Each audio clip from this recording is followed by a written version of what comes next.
नमस्कार दोस्तों, मैं रोहित कुमार आप सभी लोगों का directstudy.com पे दिल की गहराइयों से स्वागत करता हूं। आपके स्क्रीन पे एक किताब दिख रहा है और आपको पता होना चाहिए किताब मैं पूरा कंप्लीट कराने वाला हूं और इसके सिलसिला में मैं शुरू भी कर रखा हूं। आपको पता होना चाहिए कि इसके आधा बुक से ज़्यादा मैं कंप्लीट करा दिया हूँ। मैं अभी आपको बताऊँगा, ये किताब के बारे में थोड़ा जान लीजिए। बिहार के अभी तक जितने भी एग्ज़ाम हुए हैं उसमें का 6300 से ऊपर MCQs है। जैसे बिहार SSC हो गया, BPSC TRE हो गया, बिहार SSC, बिहार दरोगा, बिहार सिपाही। इसके ही नहीं, इसके अलावा बहुत सारे और देखेंगे आप। 2023 तक का लेटेस्ट है। इन सारे एग्ज़ाम्स में काम आएगा। किसी भी एग्ज़ाम का आप तैयारी कर रहे हो, इसके सारे क्वेश्चन भी है। बिहार सिपाही हो गया, मद्य निषेध सिपाही हो गया, बिहार दरोगा हो गया, उत्पाद अवर निरीक्षक हो गया, ये सभी स्नातक स्तरीय परीक्षा, इंटर स्तरीय परीक्षा, अमीन का हो गया, आशुलिपि का हो गया, बिहार शिक्षक भर्ती परीक्षा हो गया, BPSC का ऑडिटर एवं बिहार में आयोजित जितना भी एग्जाम हुआ है, स्टेट का पटना से आयोजित फॉरेस्ट गार्ड का हुआ, जो भी क्वेश्चन है सारे इसमें आपको दिख जाएगा। यानी ये परिपूर्ण किताब है आपके सामने और ये लमसम मैं करा रहा हूँ। चूँकि इसमें आंसर बहुत सारा गलती था तो आप लोग का डिमांड था, तो मैंने उस आंसर को पूरा का पूरा सही करके मैं आपके बीच लाता हूँ। एनालिसिस करके एक एक क्वेश्चन को लाता हूँ। आपके पास में अगर 3 घंटा का क्लास लेकर आता हूँ तो उससे पीछे कम से 5, 7, 8 घंटा का मेरा मेहनत होता है।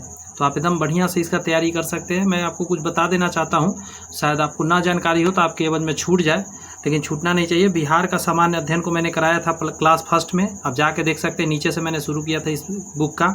राष्ट्रीय घटना, अंतर्राष्ट्रीय घटना और विविध को क्लास सेकेंड में मैंने कराया था, जाके देखेंगे, प्लेलिस्ट बना हुआ है।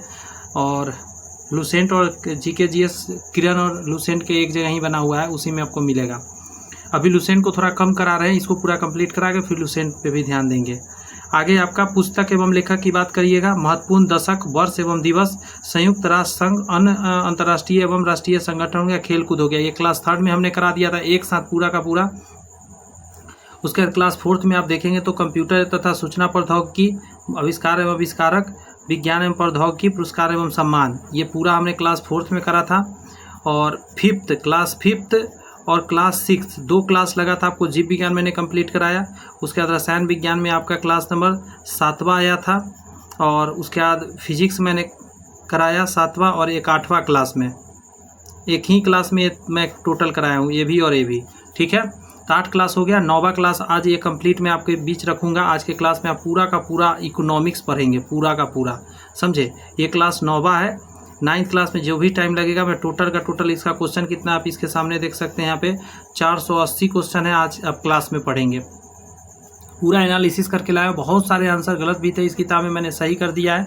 उसके अलावा आपके क्लास आएंगे एक विश्व का भूगोल, फिर भारत का भूगोल, भौतिक भूगोल, भारतीय अर्थव्यवस्था, संविधान, ऐसे करके पूरा इतिहास तक मैं आपको 1 तक ले जाऊँगा। आधा से ज़्यादा किताब आप देख सकते हैं पढ़ लिए हैं आप। तो बस आप अपना फ़र्ज़ निभाइए, मैं अपना फ़र्ज़ निभाता हूँ।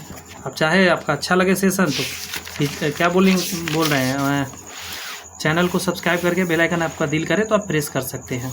अंडरस्टैंड। शुरुआत कर रहा हूँ सेशन में। एक बार फिर से याद दिला देना चाहता हूँ, ये जो क्लासेज है ये हर एक एग्ज़ाम के लिए महत्वपूर्ण है। जो भी एग्ज़ाम का आप तैयारी फिलहाल कर रहे हो आपके वो काम के होंगे। चलिए, बहुत ज़्यादा इसमें डिस्कशन का ज़रूरत नहीं है, क्योंकि जितना भी अर्थशास्त्र से क्वेश्चन आता है उसके सारे इतना ज़्यादा क्वेश्चन है कि सारा आपका काम इसी में निकल जाएगा। फिर भी जहाँ जो भी एक्स्ट्रा बातें लगेगा मैं बताता चलूँगा।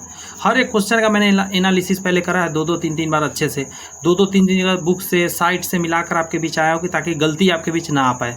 क्योंकि इस किताब में गलती के लिए बहुत बच्चा किताब खरीद के घर पर रखा रहता, पढ़ता नहीं है। तो चलिए, मैंने आपसे 3-4 मिनट टोटल बात किया है और अब मैं आपका क्लास लेता हूँ।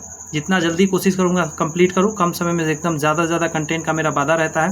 जूम कर दे रहा हूँ थोड़ा सा ताकि अच्छे से आपको विजुअल हो सके। Here is the first question on your screen. देश के प्रथम पंचवर्षीय योजना 1951 से लेकर 56 तक चला था में किस पर प्रमुख महत्व दिया गया? तो आपको पता होना चाहिए। द्वितीय, गौर से सुनिएगा, द्वितीय विश्व युद्ध और विभाजन के कारण, भारत और पाकिस्तान विभाजन के कारण असंतुलित जो हो गया था, असंतुलन को दूर करते हुए संतुलित आर्थिक विकास का प्रोत्साहन करना चाहता था। इसीलिए क्या किया गया था, इसी बात पे सबसे ज़्यादा जोर दिया गया था, समझे। ऑप्शन और भी है बट ये परफेक्ट आंसर जाएगा इसके लिए, तो यही आप आंसर याद रखेंगे, ठीक है। अब मैं चाहूँ तो यहाँ ये सभी ऑप्शन भी पढ़ूँ, कोई फ़ायदा है नहीं मुझे, मैं ऑलरेडी पढ़ रखा हूँ कि ये काम का नहीं, तो क्यों मैं आपका समय बर्बाद कराऊँ। इसीलिए मैं इसको आंसर बता के आगे निकल रहा हूँ। जहाँ पे पढ़ना है वहाँ पे जरूर पढ़ेंगे। जैसे विकसित देशों में मुद्रास्फीति का आंकलन, मुद्रास्फीति क्या होता है उसको समझिए, महंगाई। सीधा आपको माइंड में क्या रखना है, मुद्रास्फीति का मतलब है मुद्रा का वैल्यू कम जाना, सामान का वैल्यू ज़्यादा बढ़ जाना, इसी को मुद्रास्फीति कहते हैं। अंडरस्टैंड। तो यहाँ कह रहा है कि विकसित देशों में मुद्रास्फीति का आंकलन किस आधार पर किया जाता है, तो उपभोक्ता मूल्य सूचकांक पे किया जाता है। क्या किया जाता है, उपभोक्ता मूल्य सूचकांक के ऊपर क्या किया जाता है, आपका मुद्रास्फीति का आंकलन किया जाता है। ये ध्यान रखने वाली बात है।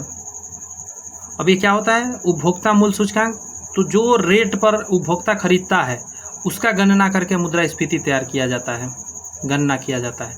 अगला है 9वीं पंचवर्षीय योजना किस वर्ष खत्म हुई, तो आपको ये स्टार्टिंग तो पता होना चाहिए।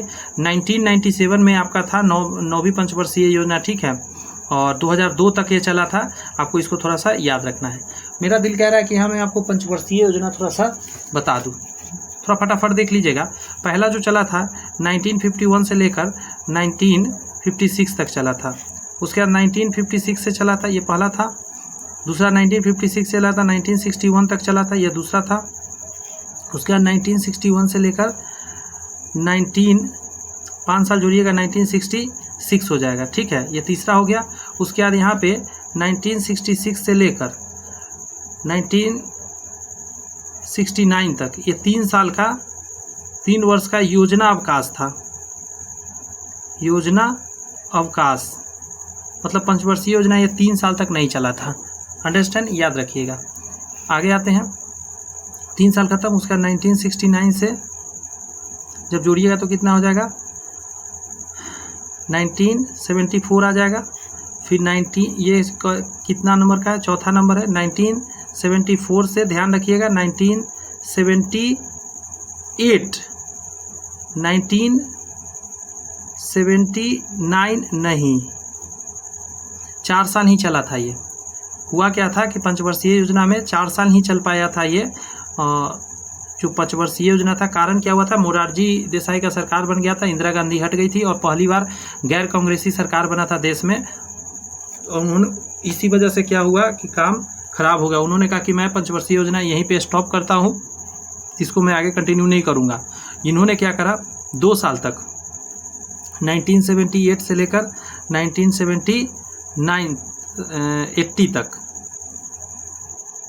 80 तक 2 वर्ष के लिए 2 वर्ष का क्या किया इन्होंने, रीलिंग योजना चलाया, ठीक है, रीलिंग योजना करके इन्होंने चलाया और स्टॉप कर दिया यहाँ पे, ठीक है। आगे आइए, तो यहाँ 2 साल फिर स्टॉप हो गया। अब 1980 से स्टार्ट होगा, 1984 चलेगा। उसके बाद 1985 और 1985 से 1990 तक चलेगा। 1990 आ गया और फिर यहाँ पे 2 साल का योजना अवकाश, 1990 से लेकर 1992 तक 2 वर्ष का क्या रहा, योजना अवकाश रहा, ठीक है। अभी याद भी कराएंगे आपको, आप लिख दे रहा हूँ उसके बाद। अब यहाँ 2 साल हो गया। अब 1992 से चलेगा तो कितना 5 जोड़िए 1997 आ जाएगा। ये कितना नंबर का हो जाएगा, अरे यहाँ तो लिखा ही नहीं, 5वां के बाद ये छठा था, कहाँ पे गया, यहाँ पे, ये 6 नंबर का था, ये 7 था, ये 8 हो जाएगा।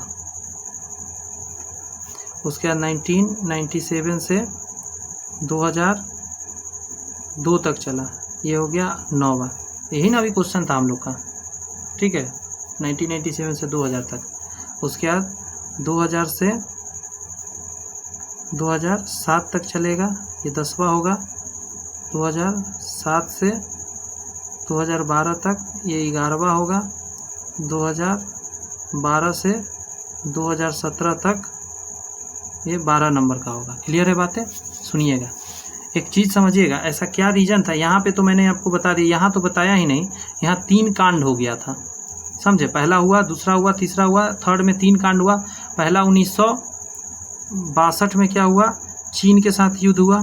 फिर 1965 में पाकिस्तान के साथ युद्ध हुआ और 1966 में क्या होता है, अकाल पड़ जाता है। मतलब 3 घटना हो जाता है, इसलिए 3 साल तो काम खराब हो गया। सबसे असफल यही रहा है इसी वक्त का, ठीक है। आगे आते हैं, 3 साल का योजना अवकाश रहा। उसके बाद ये चला, फिर ये चला, और 5वां में ही गरीबी हटाओ का नारा दिया गया था और 20 सूत्री कार्यक्रम स्टार्ट किया गया था। आगे क्वेश्चन में हम आपको सारी बात बताएंगे। उसके बाद देखिए याद रखने का तरीका, 66 के बाद 3 साल, ठीक है। उसके बाद एक के बेर आइए 78 के बाद 66, 2 में ऐड कर दीजिएगा और फिर 2 आगे बढ़ा दीजिएगा, 78 में 2 साल, ठीक है।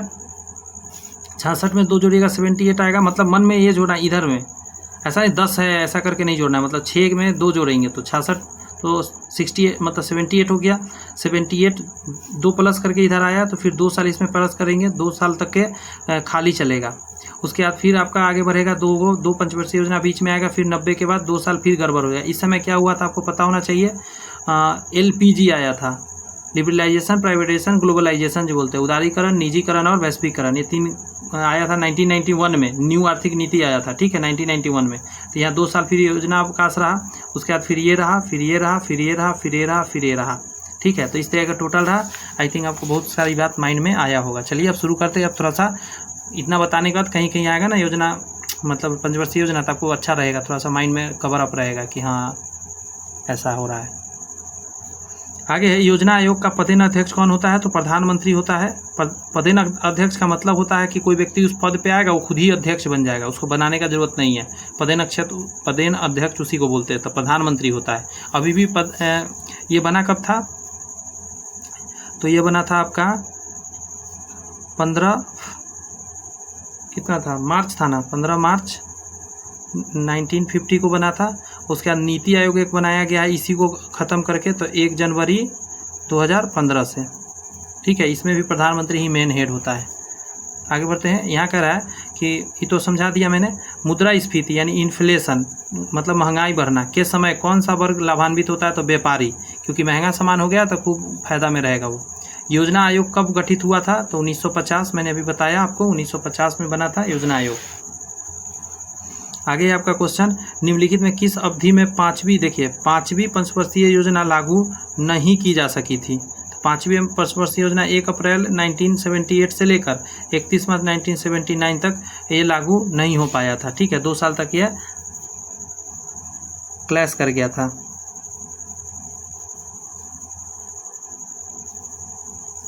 नेक्स्ट है औद्योगिक नीति। क्या है औद्योगिक नीति, ऐसे पंचवर्षीय योजना डिटेल में पढ़ना हो तो आपको मैं बता देना चाहता हूँ, प्लेलिस्ट में बना है एक नया GS के नाम से, उसमें एक्स्ट्रा मैं डाल रहा हूँ टॉपिक जो आप लोग रिकमेंड करते हैं कि हाँ ये टॉपिक कर दीजिए, थोड़ा देर 10 मिनट 15 मिनट आधा घंटा का वीडियो उसमें रहेगा।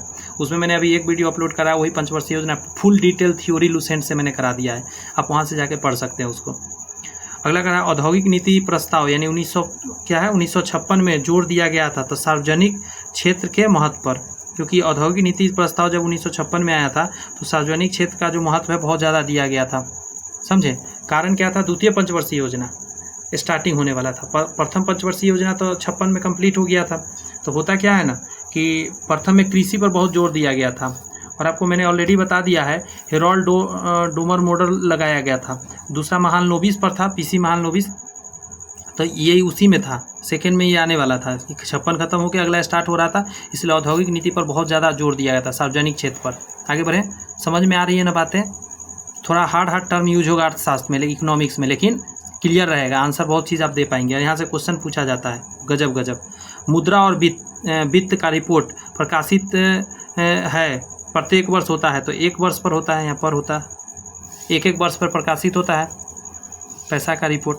अगला है भारत में आर्थिक विकास बाधित रहा मुख्य रूप से, तो खराब क्या रहा, गौर से सुनिए, खराब अवस्थापन और सुविधा के कारण, मतलब अवस्थापन जितना भी था खराब व्यवस्था था, और सुविधा के कारण क्या था, विकास जो है आर्थिक विकास बहुत बाधित रहा। लेकिन अब जाके बहुत फास्ट पकड़े हुए इंडिया, रफ्तार बहुत फास्ट है अभी। केंद्रीय सरकार को अधिकतम राजस्व कहाँ से मिलेगा, राजस्व कहाँ से आता है, तो उत्पाद शुल्क पे, सामान जितना पे बिकता है उसी पर ना सबसे ज़्यादा पैसा आता है। देखिए कॉर्पोरेशन टैक्स भी लगता है, आयकर टैक्स भी इनकम पर भी लगता है, सीमा शुल्क भी लगता है, ठीक है। लेकिन सबसे ज़्यादा तो सामान बिक्री हो रहा है ना पूरे दुनिया में, हर व्यक्ति हर चीज़ सामान किन रहा है, बुक किन रहा है, कलम किन रहा है, ये वो जितने भी चीज़ किन रहा है, उसी पर तो इनकम सबसे ज़्यादा केंद्र सरकार को होता है, ठीक है। समझ में आ रही है बातें। नेक्स्ट है आपका कि योजना आयोग का उपाध्यक्ष किसे समकक्ष होता है, तो उपाध्यक्ष अगर योजना आयोग की बात करें तो वो कैबिनेट मिनिस्टर के वैल्यू इतना होता है, कैबिनेट मंत्री के वैल्यू इतना वो व्यक्ति होना चाहिए, उससे नीचे का वो वैल्यू नहीं होता है व्यक्ति। अगला अवमूल्यन, ठीक है। इस बार अवमूल्यन की बात करा, मुद्रास्फीति नहीं, अवमूल्यन। तो इसकी बात करेंगे तो देखिए सोने के संदर्भ में, ठीक है, मुद्रा मूल्य में कमी को अवमूल्यन से पता कर सकते हैं कि सोना के संदर्भ में मुद्रा का कितना वैल्यू कम गया है, उसी को अवमूल्यन नाप सकते हैं। बहुत लोगों को लगता है ये आंसर हो ही नहीं सकता, लेकिन नहीं, ये आंसर हो सकता है, समझे। आगे है बंद अर्थव्यवस्था से आप क्या समझते हैं? तो आयात निर्यात बंद हो जाता है, न सामान हम बाहर भेजेंगे न बाहर से सामान हम मंगाएंगे, उसको बंद अर्थव्यवस्था। देखिए ऐसा तो कोई दुनिया में देश नहीं है, लेकिन दक्षिण कोरिया उसको माना जाता है कि बंद अर्थव्यवस्था के अंतर्गत आता है। वैसे 100% तो संभव नहीं होता है। निम्नलिखित में से लघु उद्योग क्या है? लघु उद्योग की क्या समस्या होती है? तो देखिए पूंजी की अभाव, छोटे उद्योग में पूंजी भी नहीं होता है, विपन्न जानकारी का अभाव, नॉलेज की कमी होती है, मतलब टेक्नोलॉजी की कमी, और कच्चे माल का भी अभाव होता है। तो ये सारे प्रॉब्लम देखने को मिलता है लघु उद्योग में। समझ में आ रही है? निम्नलिखित में से प्रत्यक्ष कर क्या है? अब देख समझिए, प्रत्यक्ष कर और अप्रत्यक्ष कर तब ये बना पाइएगा। मैं समझा देता हूँ पहले। देखिए कर जो होता है ना, जिसको टैक्स बोलते हैं, ये दो तरह का होता है। एक होता है डायरेक्ट टैक्स, प्रत्यक्ष, एक होता है अप्रत्यक्ष, मतलब इनडायरेक्ट। जैसे आपने इनकम करा, तो इनकम करा, आपका इनकम में से पैसा कट गया, सरकार ले लिया, तो ये क्या हो गया? Direct tax. ठीक है। आपको कोई उपहार मिला, उपहार आपने लिया, क्या हुआ? डायरेक्ट टैक्स लग जाता है। अब सुनिएगा जरा, उपहार पर भी टैक्स आपको, जैसे कि मान के चलिए कभी 5 करोड़ आपने जीत गया, समझ गए कहाँ पे जीता होगा, तो उसमें से आपको 20% ऑलरेडी कट जाएगा, समझे। उपहार गिफ्ट वगैरह में से डायरेक्ट कट जाता है। लेकिन यही उपहार कोई सामान है मार्केट में, आप खरीदने गए हैं, खरीदे हैं आप जाके उपहार दुकान से, उपहार कहिए या सामान कहिए, तो फिर आपने क्या कर दिया? आपने टैक्स दिया, लेकिन इनडायरेक्ट। आपने टैक्स नहीं दिया, आपने तो सामान का पैसा दिया है, लेकिन ऑलरेडी उसमें टैक्स इंक्लूड है। गरीब भिखारी से लेकर कोई भी व्यक्ति हो, वो टैक्स देता है। इसके माध्यम से सामान वो कीनता है, यूज करता है, तो समझिए कितना भी गरीब व्यक्ति है वो टैक्स दे ही देता है सरकार को, जाने अनजाने सामान की मदद से, वो अप्रत्यक्ष टैक्स जा रहा है। बात समझ में आ रही है? जैसे ऐसे में अभी बहुत सारे क्वेश्चन आएगा तो मैं समझाऊंगा। मेनली मेरे को जो समझाना था, मुझे लगता है आपके माइंड में चला गया, डायरेक्ट टैक्स और इनडायरेक्ट। अब यहाँ आइए, देखिए यहाँ पे मैं समझाऊंगा, आपको समझ में। प्रत्यक्ष कर कौन है? आय कर। इनकम आपने करा, उस पर टैक्स दे रहा था, आप डायरेक्ट दे रहे थे, डायरेक्ट प्रत्यक्ष कर हो गया। प्रत्यक्ष गया सरकार के पास डायरेक्ट आपसे। चुग्गी, चुग्गी आप डायरेक्ट सरकार को देते हैं? नहीं देते हैं। चुग्गी क्या होता है कि किसी से पैसा लिया जाना, तो समाज में कहीं लिया जाता है पैसा, ठीक है, सरकार लेता है, इनडायरेक्टली वहाँ जाता है। बिक्री कर, सामान बिक्री हो रहा है तो इनडायरेक्टली कर जा रहा है। उत्पादन कर, उत्पादन कोई चीज़ वस्तु का हो रहा है तो उसका आप तो डायरेक्ट दे नहीं रहे, वो डायरेक्ट इनडायरेक्टली जा रहा है, प्रत्यक्ष कर में वो नहीं आता है। ये सभी इनडायरेक्ट है, ठीक है। लेकिन आयकर डायरेक्ट आप देते हैं कर। और भी है एग्जाम्पल, आगे क्वेश्चन आएगा तो मैं बताऊंगा, ठीक है। उत्पादन पर, उत्पादित कोई, आप सोचो खाली, सिर्फ उत्पादित हुआ है वस्तु, वो आपने खरीदेंगे आप जाकर, क्या वहाँ पे डायरेक्ट टैक्स लगा? नहीं लगा, वो टैक्स घूम के जा रहा है।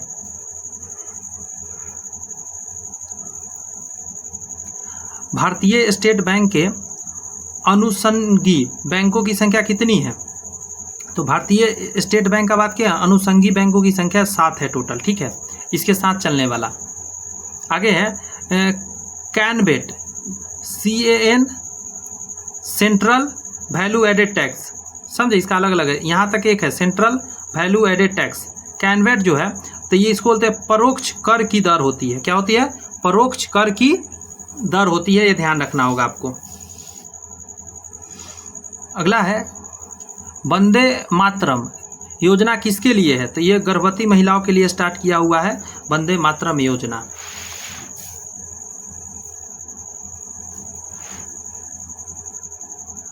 आगे आपका LG हो गया या सैमसंग हो गया, ठीक है। LG और सैमसंग क्या है? इलेक्ट्रॉनिक किस देश की कंपनी है? तो ये दक्षिण कोरिया का है। नोएडा में इन दोनों का फैक्ट्री है, और मैं आपको बताना चाहता हूँ, नोएडा में ये जो फैक्ट्री है हल्द्वानी जगह पड़ता है, दिल्ली कहिए या नोएडा कहिए मुझे नहीं पता, नोएडा या दिल्ली के पास है। मैं गया था, हल्द्वानी था एक जगह, मैं इसमें जॉब कर रखा हूँ इसलिए मेरे को आइडिया है। दोनों एक ही के अंदर फैक्ट्री था, बहुत बड़ा फैक्ट्री है, समझे, दक्षिण कोरिया। आगे बढ़ते हैं, की कंपनी है।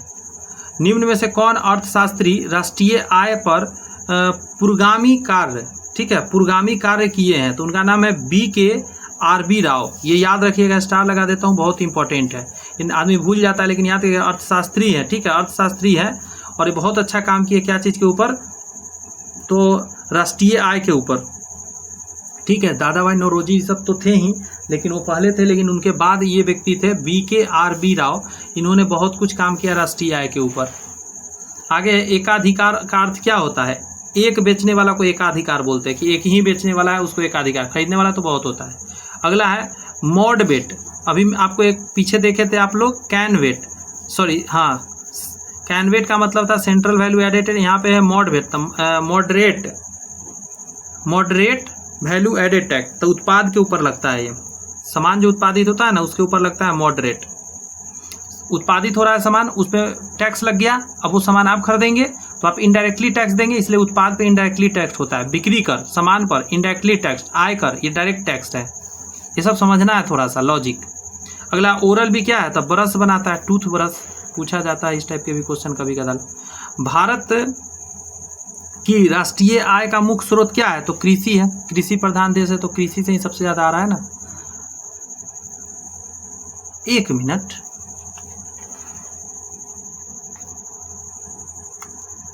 यहाँ पे थोड़ा सा समझना है, ये गलत है, ठीक है। सबसे ज़्यादा सेवा क्षेत्र से है, इसमें 53% लगभग है, उद्योग से 28% लगभग है, और कृषि से 18% या 15% के करीब है। बात समझ में आ रही है, लगभग मैं बता रहा हूँ, थोड़ा आगे पीछे है। सेवा क्षेत्र से 53%, 18% इसका, उद्योग से 28%, तो आराम से इसका लगेगा इनमें से कोई नहीं। क्लियर है बात। एक क्वेश्चन पीछे आइए जरा, ये जो क्वेश्चन मैं बताया था इसको थोड़ा सा करेक्ट करिएगा। ये डाटा 2017 तक का है, ये क्वेश्चन 2006 का है ना, 2017 तक का ही डाटा है। मैं ध्यान दिया नहीं, मैंने लेटेस्ट बताना भूल गया। इसका अभी 5 ही बैंक है, 5 ऐसा बैंक है जो अनुषंगी का मतलब होता है इसका दोस्त, इसके साथ काम करने वाला। भारतीय स्टेट बैंक के साथ 5 बैंक जो है इसके साथ मिलकर काम करता है। जैसा जैसा इसका निर्देश होगा वैसा ही ये 5 बैंक करेगा। क्लियर है बातें, आगे आइए, इसका भी समझ गए होंगे अच्छे से। यहाँ पे कह रहा है कि भारत में पंचवर्षीय योजना की, एक सेकेंड, भारत में पंचवर्षीय योजना की रूपरेखा तैयार करने के लिए कौन उत्तरदायी है, तो योजना आयोग करता है। यस और नॉट, पंचवर्षीय योजना आयोग के अंतर्गत ही चलेगा ना, ये तो आप समझ गए होंगे। अब तो भली नहीं है लेकिन योजना आयोग ही था। और आगे आप कहेंगे कि भारत में और योजना कब बना था, 1950 में बना था। भारत में नई उदार औद्योगिक नीति, नई लगाओ, नई उदार औद्योगिक नीति कब आया था, तो 1991 में आया था, ठीक है। इसका 1991 याद रखिएगा।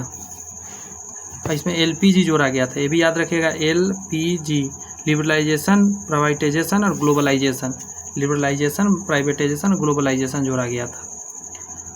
आज नवरत्न कौन है, नवरत्न पूछा जाए कौन होता है, तो कह रहा है केंद्रीय लोक उद्यम विभाग द्वारा कंपनियों को दिया जाने वाला एक दर्जा है। नवरत्न कंपनियां, महारत्न कंपनियां, पता होना चाहिए।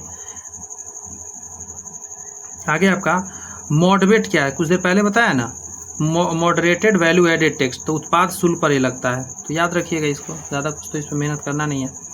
कर क्या है, कर संरचना संबंधी सुधारों के लिए गठित समिति क्या था, कर की संरचना में सुधार करने के लिए चिलैया समिति लगाया था, ठीक है। कर बढ़ता है तो क्या होता है, लोग चिल्लाने लगता है, तो चिलैया समिति याद रखिएगा। और नरसिम्हन समिति क्या है, बैंकिंग से रिलेटेड, सब लिंक जुड़ा हुआ है। देखिए आप समझिए ज़रा, बैंक में आप जाते हैं, कभी बैंक में गए हैं, बैंक में क्या होगा, वहाँ सब नरसिम्हन लोग बैठा, नरसिम्हा बैठा हुआ रहता है। कैसे, आपका काम ही नहीं करेगा, अपना काम से मगन रहेगा, आपको लेट हो कुछ भी हो, आप कितना हड़बड़ा कर रखे आप काम नहीं करें। नरसिम्हन लोग वहाँ बैठा रहता है और चिल्लाता है। कर टैक्स भरने पर लोग क्या करता है, चिल्लाने लगता है। तो कितना लिंक जुड़ा हुआ है, नरसिम्हन समिति बैंकिंग से रिलेटेड है, चिलैया समिति कर संरचना से रिलेटेड है, भूलेंगे ही नहीं आगे आप। और ये जो बांगचू समिति है ना, ये 1999 के करीब में लाया गया था उनके लिए, जो सुभाष चंद्र बोस मरे थे ना, उनसे रिलेटेड कुछ था, उसके सर्वे के लिए। एशिया का सबसे पुराना स्टॉक एक्सचेंज कौन सा था, मुंबई है, ये तो पता होना। एशिया का है सबसे पुराना ये। निम्नलिखित में से कौन सा दवा की कंपनी नहीं है, दवा का कंपनी नहीं है। तो ये सेवरॉन जो है ऊर्जा से रिलेटेड कंपनी है, ठीक है, यूएसए का। तो ये सब कैंडेला हो गया, प्रोफेसर काइजर हो गया, रैनबैक्सी हो गया, ये सभी दवा बनाता है, लेकिन सेवरॉन जो है ये ऊर्जा से रिलेटेड कोई कंपनी है। आगे है, भारत में श्वेत क्रांति के जनक माना जाता है डॉक्टर वर्गीस कुरियन है। और तो है नहीं इसमें, वर्गीस कुरियन भारत के हैं श्वेत क्रांति के जनक। इसको ऑपरेशन फ्लड भी बोला जाता है, यस और नॉट। और मक्खियाँ घूमती कैसे से देख लीजिए, ये लोग पागल हो रखा है, रात के समय में नहीं देखते, उड़ता भी नहीं है, इसको क्या हो गया है। रात को बहुत ज़्यादा रात है ना, 2-3 बज रहा होगा अभी, और इतना रात को शूट होता है वीडियो, ये लोग कंफ्यूज कर जाता है लाइट जलता है तो। ग्रामीण बैंक का संस्थापक कौन था, बहुत इंपॉर्टेंट है ये। बांग्लादेश का था मोहम्मद यूनुस, बांग्लादेश के थे मोहम्मद यूनुस, बहुत इंपॉर्टेंट है ये, रिपीटेड क्वेश्चन है, देख सकते हैं आया भी हुआ एग्जाम में ही। अगला है, कंपनी रिसर्च इन मोशन किसके निर्माण से संबंधित है, तो ब्लैकबेरी, ब्लैकबेरी से संबंधित है कंपनी रिसर्च इन मोशन। आगे है, कह रहा है कि कृषि का भारतीय जीडीपी में लगभग कितना प्रतिशत योगदान है, तो ये पहले का डाटा है, अभी 15% से 18% मात्र है, ठीक है, 15 से 18%, 12% भी है, कम गया है। और आयात और निर्यात पर लगने वाले कर को क्या बोलते हैं, तो सीमा शुल्क बोलते हैं, यस और नॉट। सीमा पे लगेगा सीमा शुल्क, आयात और निर्यात पर। वह दर जिस पर बैंक भारतीय रिजर्व बैंक को ऋण देता है, गौर से सुनिए, वह दर गौर से सुनिए, जिस पर बैंक क्या है, जिस पर बैंक जो है किसको दे रहा है, भारतीय रिजर्व बैंक आरबीआई को भाई लोन दे रहा है, उल्टा चल रहा है, बैंक दे रहा है आरबीआई को, तो इसको रिवर्स रेपो रेट बोलते हैं, जिस रेट पर ये दिया है। और जब ये देता है इसको बैंकों को, भारतीय बैंकों को, रिजर्व बैंक ऑफ इंडिया, उसको बोलते हैं रेपो रेट। आपको पता है रिजर्व बैंक ऑफ इंडिया में हम लोग खाता नहीं खोल सकते कभी भी, इसमें बैंक जाके खाता खोलता है, बैंक को भी तो पैसा वैसा लेन देन करना रहता है, तो बैंक इसमें खाता खोल सकता है, हम लोग नहीं खोलते हैं, हम लोग इसमें खोलते हैं। हम लोग का सबसे उच्च बैंक क्या है हम लोग के लिए, एसबीआई है, सबसे जो बड़ा स्तर का है। बात समझ में आया, हाँ, ये सब चीज जानिए। तो reverse repo rate, repo rate समझ गए होंगे। जब आरबीआई देता है नॉर्मल बैंकों को तो रेपो रेट बोलते हैं, रेपो दर, और जब बैंक सब देता है आरबीआई को तखनी हो जाता है रिवर्स रेपो रेट। योजना आयोग है तो कार्यकारिणी निकाय है एक, ये संवैधानिक नहीं है, संवैधानिक नहीं है, ध्यान रखिएगा। तभी तो इसमें नरेंद्र मोदी फट सिना बिना मेहनत किए हुए चेंज कर दिया, नीति आयोग बना दिए। संवैधानिक को तो इतना आसान नहीं है चेंज करना बिना संसद के हेल्प से। पंचवर्षीय योजना का स्वीकृति देने वाला सर्वोच्च निकाय कौन है, तो पंचवर्षीय योजना में कुछ भी होएगा तो उसको जानते हैं, 6 अगस्त 1952 को बना था राष्ट्रीय विकास परिषद, और यही राष्ट्रीय विकास परिषद इसको हेल्प करता था कि चलो भाई स्वीकृति अब मिल गया, तुम सही किए हो, गड़बड़ है नियम, तुम्हारा हम स्वीकृति दे देते हैं, अब तुम आगे काम कर सकते हो। यहाँ आइए, यहाँ पे क्या लिखा हुआ है, हुडको। हुडको क्या है, तो यह है गृह एवं शहरी विकास निगम, इसको बोलते हैं housing and urban development corporation, housing and urban development corporation, ठीक है, गृह एवं शहरी विकास निगम। अगला है मेरिल, क्या है, मेरिल लिंच। मेरिल लिंच क्या है, तो एक निवेशी बैंक है, निवेश कर सकते हैं, निवेशी बैंक कह सकते हैं इसको। यहाँ का रहा है प्रथम पंचवर्षीय योजना, अभी मैंने बताया था 1951 से लेकर 56 तक चला था, तो ये तो सही ठीक किए होंगे आप लोग। अगला है वार्षिक योजना, वार्षिक योजना 66 से 69 चला था, 3 साल के लिए।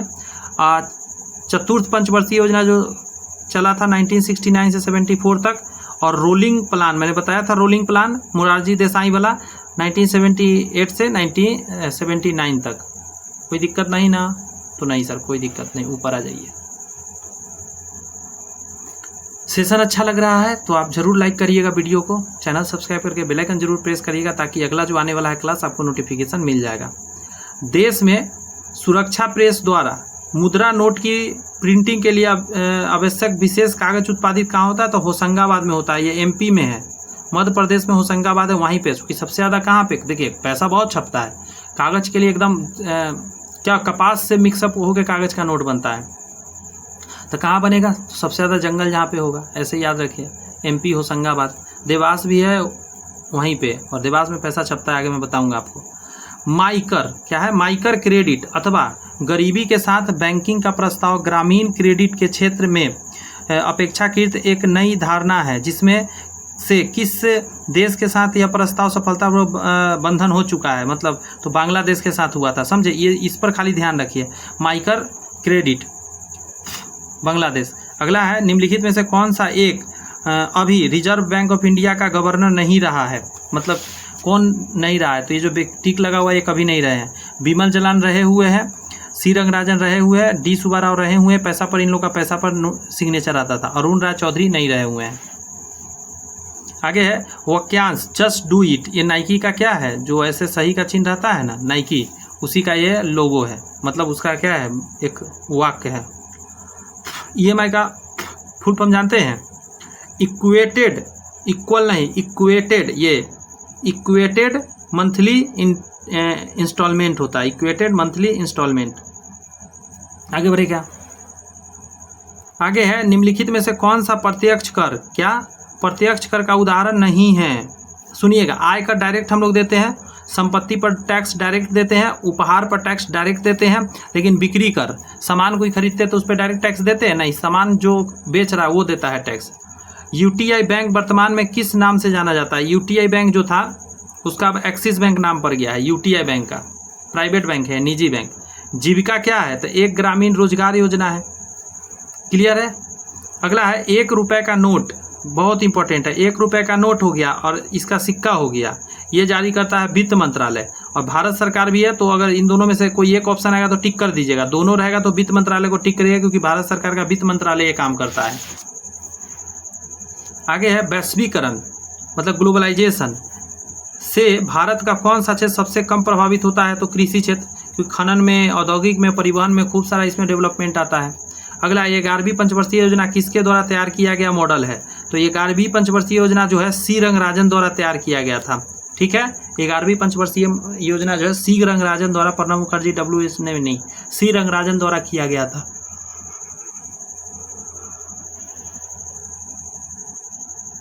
कह रहा है किस योजना में 100% साक्षरता हासिल करने का मतलब लक्ष्य रखा गया था?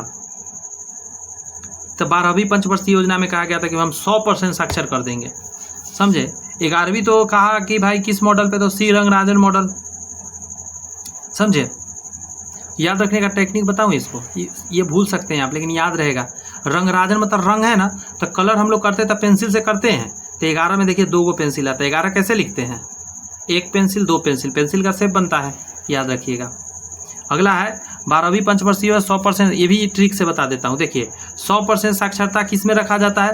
अंत भला तो सब भला कहावत सुने हैं, तो ये सबसे लास्ट वाला था जो 12वीं योजना था। ये कब से आया था? 2012 में आया था और 2017 के लिए आया था, और इसी में कहा गया था भाई 100% साक्षर करेंगे। अंत हो रहा है ना, तो अंत भला तो सब भला भला पार। अगला नबार्ड, नबार्ड का पूर्ण रूप क्या है? तो क्या बोलेंगे इसको? अब कहेंगे national bank of agriculture rural development. क्या कहेंगे? National bank of agriculture rural development. मक्खियाँ आ गई हैं ढेर सारा, पता नहीं क्यों।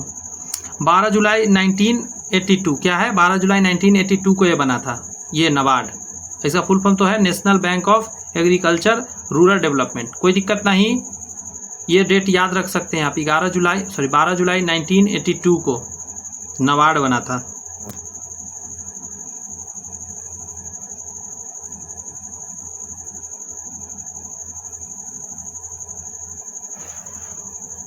आगे देखिए, पहला पंचवर्षीय योजना किस मॉडल पर आधारित था? तो मैंने अभी बताया हेराल्ड डोवर मॉडल, और मैं पंचवर्षीय योजना में बड़ा ट्रिक से याद कराया हूँ, बहुत बातें। आप जाके वो वीडियो आपको देखना पड़ेगा, उतना चीज़ तो मैं यहाँ नहीं कर सकता, जाके जरूर देख लीजिएगा वो वीडियो।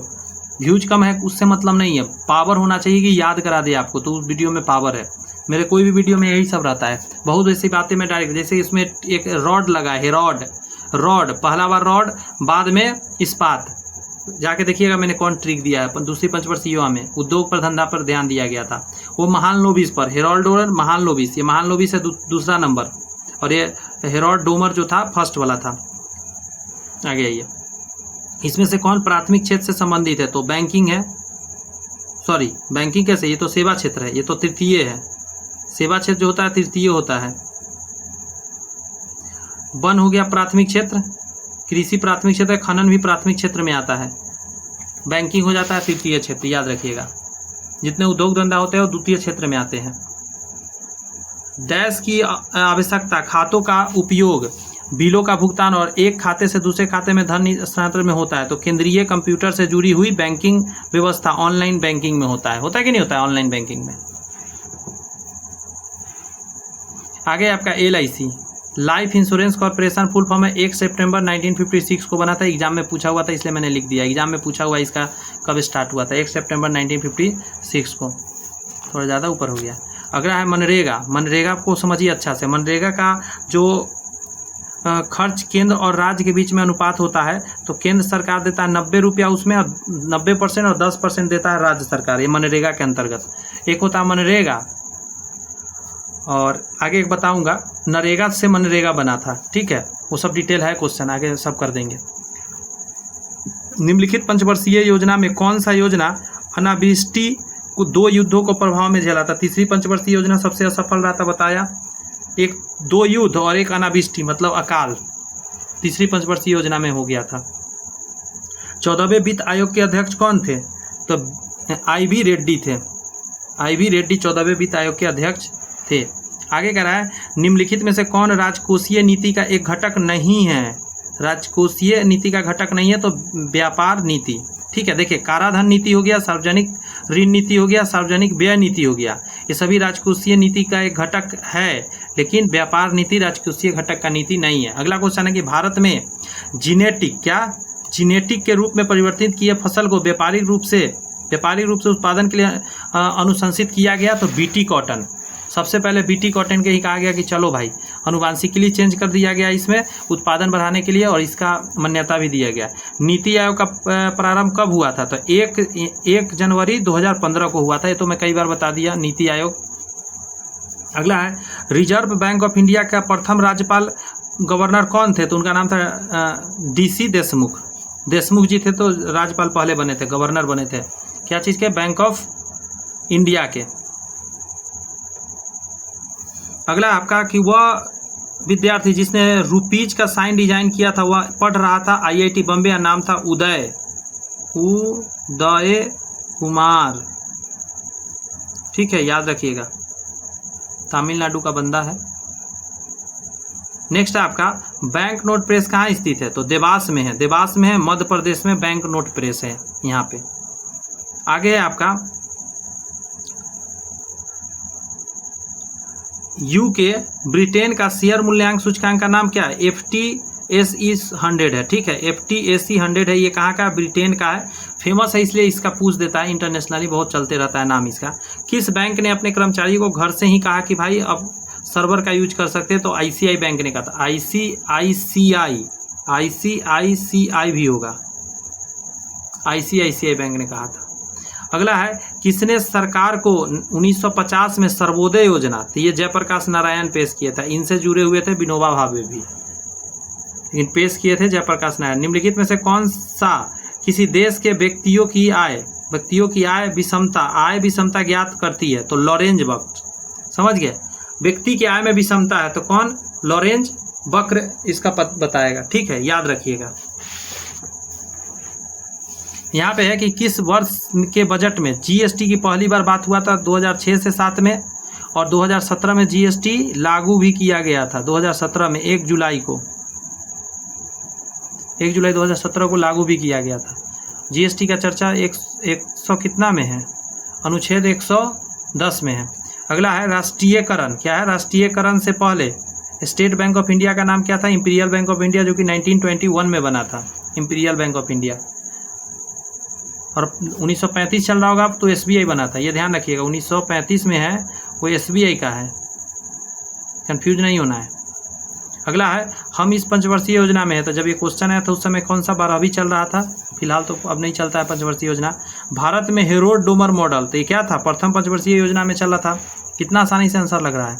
अगला है राष्ट्रीय ग्रामीण आजीविका। क्या है? आजीविका मिशन की शुरुआत कैसे हुई? तो कहाँ से हुई है? तो बांसवाड़ा राजस्थान से। इसका एक ट्रिक देता हूँ, स्टार लगा देता हूँ, इंपॉर्टेंट है, ये पूछा गया है, समझे। आजीविका मिशन का जो शुरुआत हुआ था वो बांसवाड़ा राजस्थान से हुआ था। इसका तरीका क्या होता है? शुरुआत नहीं हो रहा था तो बांस से मार कर शुरुआत किया गया था, तो बांसवाड़ा राजस्थान, याद रखने का सबसे बेस्ट तरीका। रुपे कार्ड पहली बार भारत में व्यवसायी स्तर पर कब जारी किया? 2015 से रुपे कार्ड चालू हुआ था। समझे। 2015 से याद कैसे रखिएगा, देखिए ये आर आता है 18 नंबर पे, ABCD में 18 नंबर पे आता है ना, 18 पे, तो आप 2 इसमें जोड़िए 20 हो जाएगा, ठीक है, रुपये में, आर में 2 जोड़िएगा 20 हो जाएगा, और चूंकि आपने 2 जोड़ा है तो इधर 2 भी रखना पड़ेगा, तो क्या आंसर दीजिएगा 2012 याद रखिएगा। किस वर्ष को नियोजन अवकाश कहा जाता है, तो अभी बताया हूँ नियोजन अवकाश 1966 से लेकर 1969 को 3 साल को नियोजन अवकाश के रूप में कहा गया था।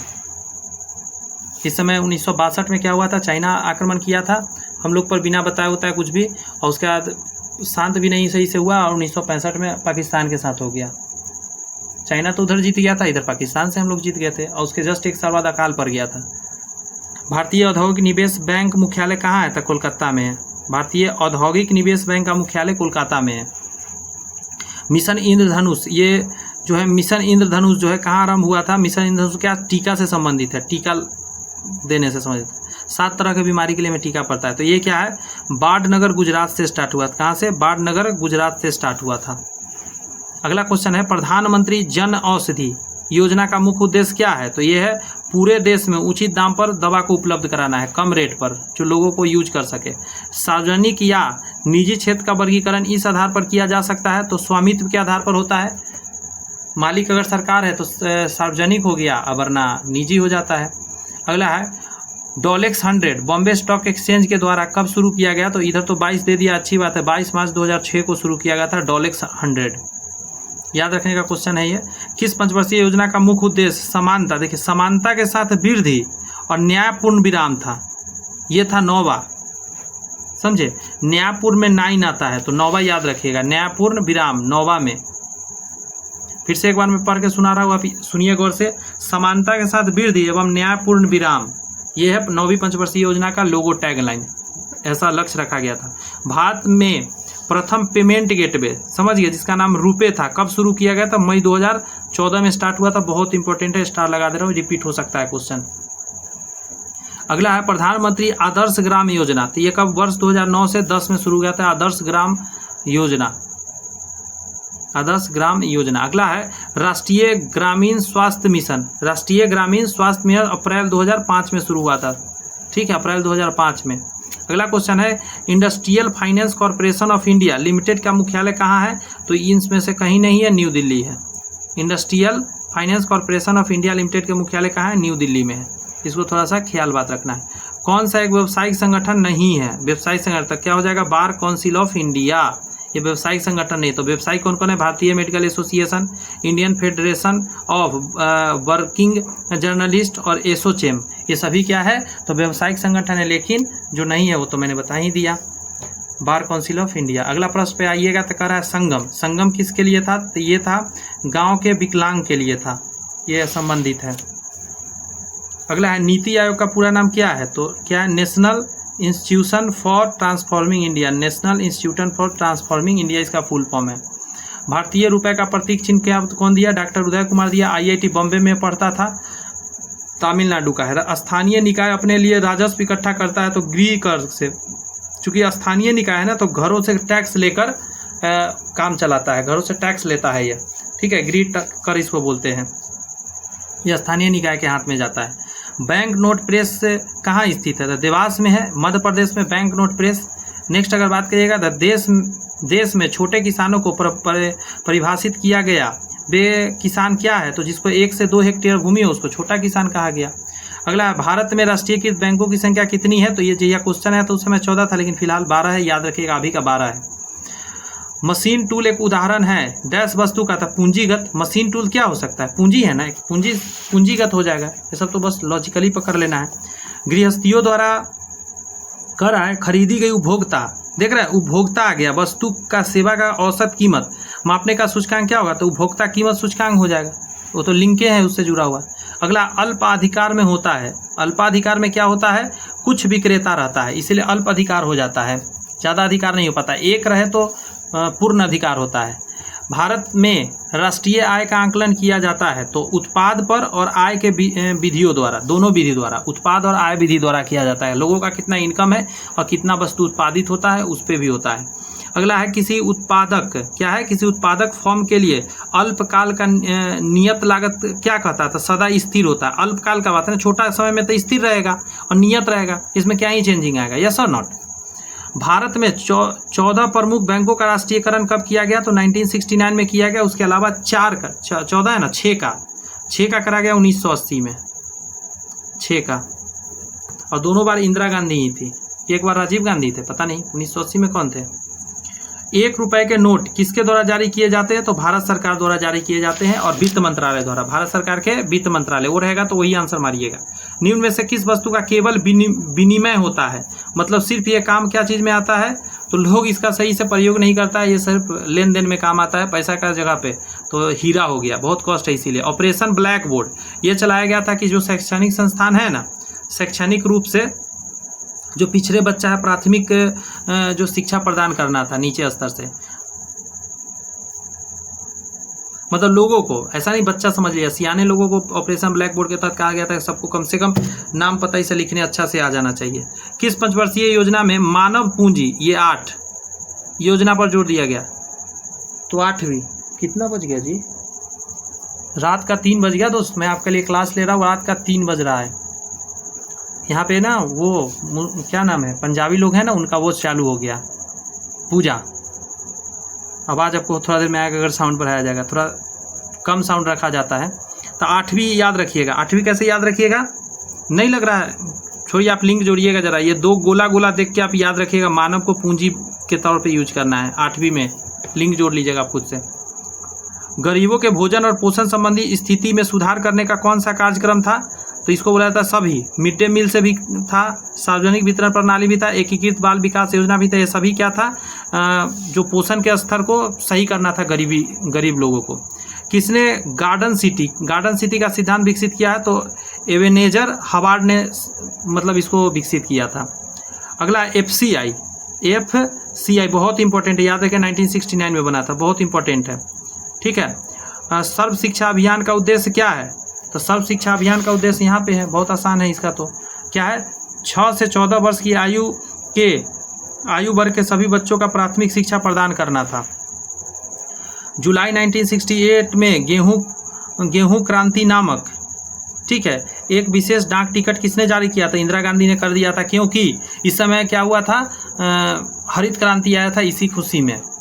अगला है, निम्नलिखित में से कौन एक सार्वजनिक क्षेत्र का उद्योग है, तो भारतीय रेल सार्वजनिक क्षेत्र का है, यस और नॉट, जो सरकार चलाता है। भारत निम्न में से दुनिया में किसका सबसे बड़ा उत्पादक और उपभोक्ता रहा है, तो दलहन का, दलहन आज भी सबसे ज़्यादा भारत सबको देता है।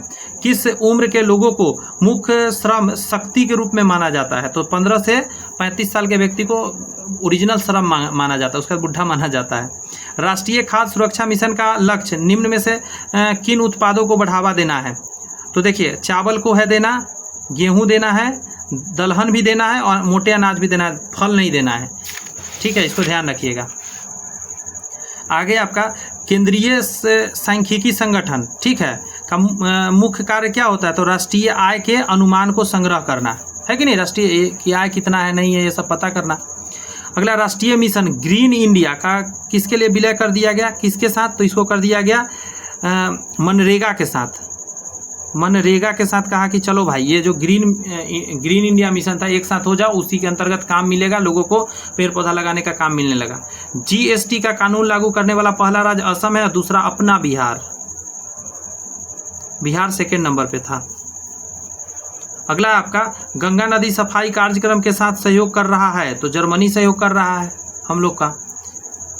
निम्नलिखित उपायों में से जो भारत के भुगतान की स्थिति से संतुलन को सुधारने में मदद नहीं कर सकता है, वो क्या, निर्यात पर उच्च शुल्क लगाना। आप समझिए जरा, उपायों से भारत के भुगतान की स्थिति की, निम्नलिखित उपायों में से भारत के भुगतान की स्थिति के संतुलन को सुधारने में मदद नहीं कर सकता। एक बात बताइएगा, निर्यात पर उच्च अगर शुल्क लगा दीजिएगा तो फिर कैसे होगा, निर्यात करने का मतलब समझ रहे, आयात में लाना, भेजने के लिए, तो भेजेंगे तो कैसे होगा, आगू निर्यात पर उच्च शुल्क नहीं लगाना है, उसको कम रखना है, ताकि क्या कर सकते हैं, आपके पास पैसा ज़्यादा आएगा तो फिर आप जल्दी किसी को टैक्स जो भी कर्ज से सधा सकते हैं। देश में सबसे बड़ा सार्वजनिक क्षेत्र कौन सा है, तो रेलवे है, इससे ऊंचा तो कुछ है ही नहीं, सबसे ज़्यादा सार्वजनिक क्षेत्र है।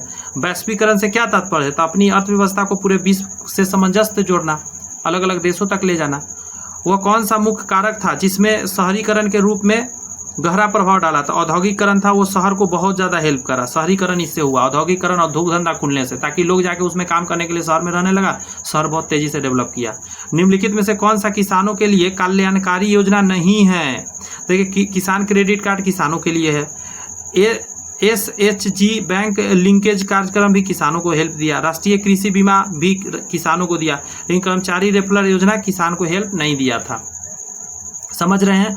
भारतीय अर्थव्यवस्था में परिवहन का मुख्य साधन क्या है, तो रोडवेज है, सबसे ज़्यादा रोड से चलता है, उसके बाद रेलवे है। किसान कॉल सेंटर जनवरी 2004 में स्टार्ट हुआ, याद रखिएगा। किसान कॉल सेंटर बहुत कुछ पूछने के लिए आप लगा सकते हैं कॉल, जनवरी 2004 में स्टार्ट हुआ। बहुउद्देशीय नदी परियोजना आधुनिक भारत का मंदिर किसने कहा था इसको, तो जवाहरलाल नेहरू ने कहा था कि बहुउद्देशीय परियोजना जो है भारत का मंदिर है। अंतर्राष्ट्रीय व्यापार के संदर्भ में डॉपिंग का अर्थ है कि उत्पादन किए वस्तु का लागत में कम कर उसके घरेलू बाजार के मूल्य से भी कीमत कम करके बेच देना। देखिए होता क्या है कि चाइना वगैरह खूब करता है,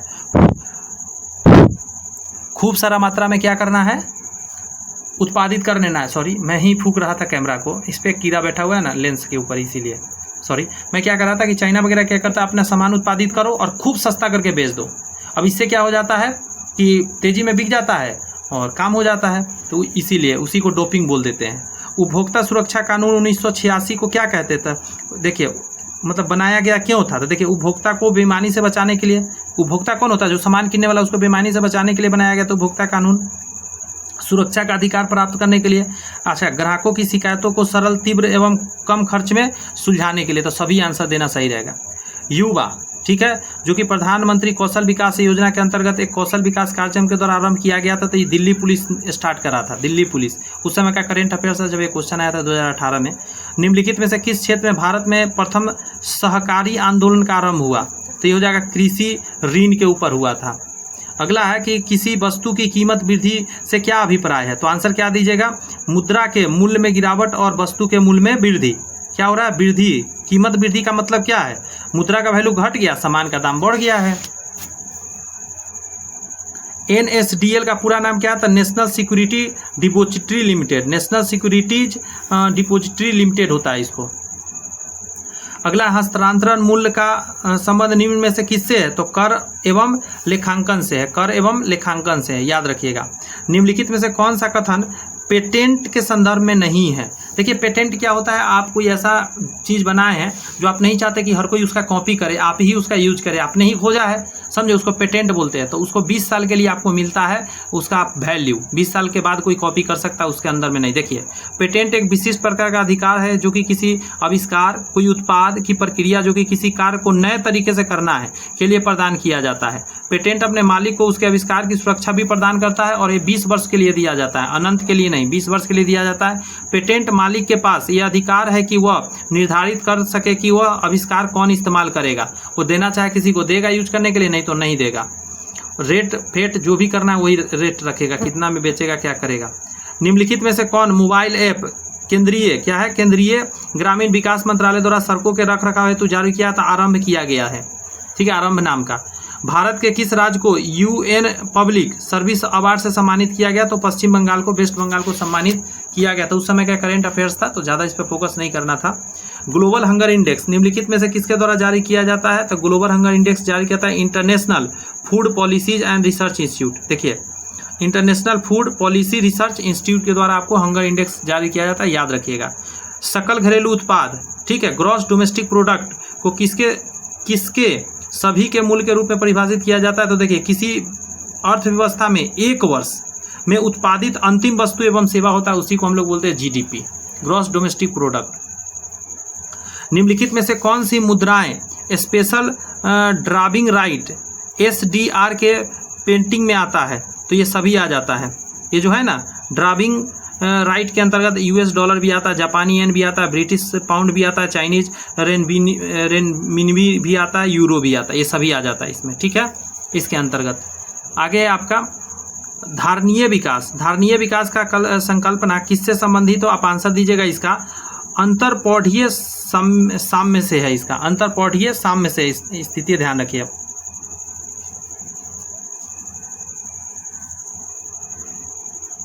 ब्लू चिप कंपनी का मतलब है कि बहुत ही मजबूत कंपनी, बहुत पैसा धनाढ्य कंपनी। अगला है जब एक अर्थव्यवस्था स्फीति दबाव से गुजर रहा हो, मतलब उसके पास पैसा का बहुत लेंदी स्थिति बना हुआ है, तो क्या करना चाहिए उसको? प्रत्यक्ष कर को बढ़ा देना चाहिए। कर बढ़ा देगा तो उसको पैसा आने लगेगा। ब्याज दर घटाना चाहिए, नहीं बढ़ा देना चाहिए। सार्वजनिक व्यय बढ़ा देना चाहिए, सार्वजनिक चीज़ पे तो खर्चों नहीं करना है, सारे पैसा को क्या करना है? अपने पास रखना है, उससे अर्जेंट वाली जगह पे करना है। निम्नलिखित में से किसने विश्व का सबसे लंबा 100 Gbps तकनीक आधारित समुद्री प्रणाली प्रारंभ किया? तो रिलायंस नहीं करा है 100 Gbps का। निम्नलिखित में से किस राज्य ने ऑपरेशन दुर्गा कार्यक्रम महिला सुरक्षा के लिए चलाया? तो हरियाणा। छेड़छाड़ रोमियो के लिए चलाया गया था, उसको पकड़ना है, जेल में डालना है, उस पर वो लगाना। निम्नलिखित में किस निजी क्षेत्र का बैंक है? तो यूटीआई है। और यूटीआई क्या? Unit trade off India. यह है यूटीआई बैंक। अब क्या बन गया? Axis bank. Axis bank now बन गया है ये। अगला प्रश्न पे आता है 10वीं पंचवर्षीय योजना प्रति वर्ष रोजगार लक्ष्य क्या रखा गया? तो 5 करोड़ रोजगार देने का लक्ष्य रखा गया था 10वीं पंचवर्षीय योजना के अंतर्गत। समझे? सरकारी जिला स्तरीय एजेंसी, सरकारी जिला स्तरीय एजेंसी तो राज्य सहकारी बैंक जो है वो सरकारी जो है जिला स्तरीय बैंक में आता है। अगला है योजना आयोग का अध्यक्ष कौन होता है? प्रधानमंत्री होता है, बना था 1950 में। नेक्स्ट आपका भारत की राष्ट्रीय आय की गणना करने वाला संगठन क्या है? केंद्रीय सांख्यिकी संगठन करता है राष्ट्रीय आय की गणना। तो हो गया कई बार क्वेश्चन, देखिएगा ना, बहुत क्वेश्चन अब रिपीट होगा, जल्दी जल्दी खींचा जाएगा आपका तुरंत। संपूर्ण ग्रामीण रोजगार योजनागत गरीब को कितने किलो देना है एक दिन में? एक दिवसीय मतलब आज आपने काम करा तो आपको 5 kg अनाज दे दिया जाएगा आपको काम के बदले। योजना आयोग के प्रथम अध्यक्ष कौन थे? जवाहरलाल नेहरू थे, क्योंकि वही उस समय प्रधानमंत्री थे। बच्चा भी बता देगा। आगे हटो।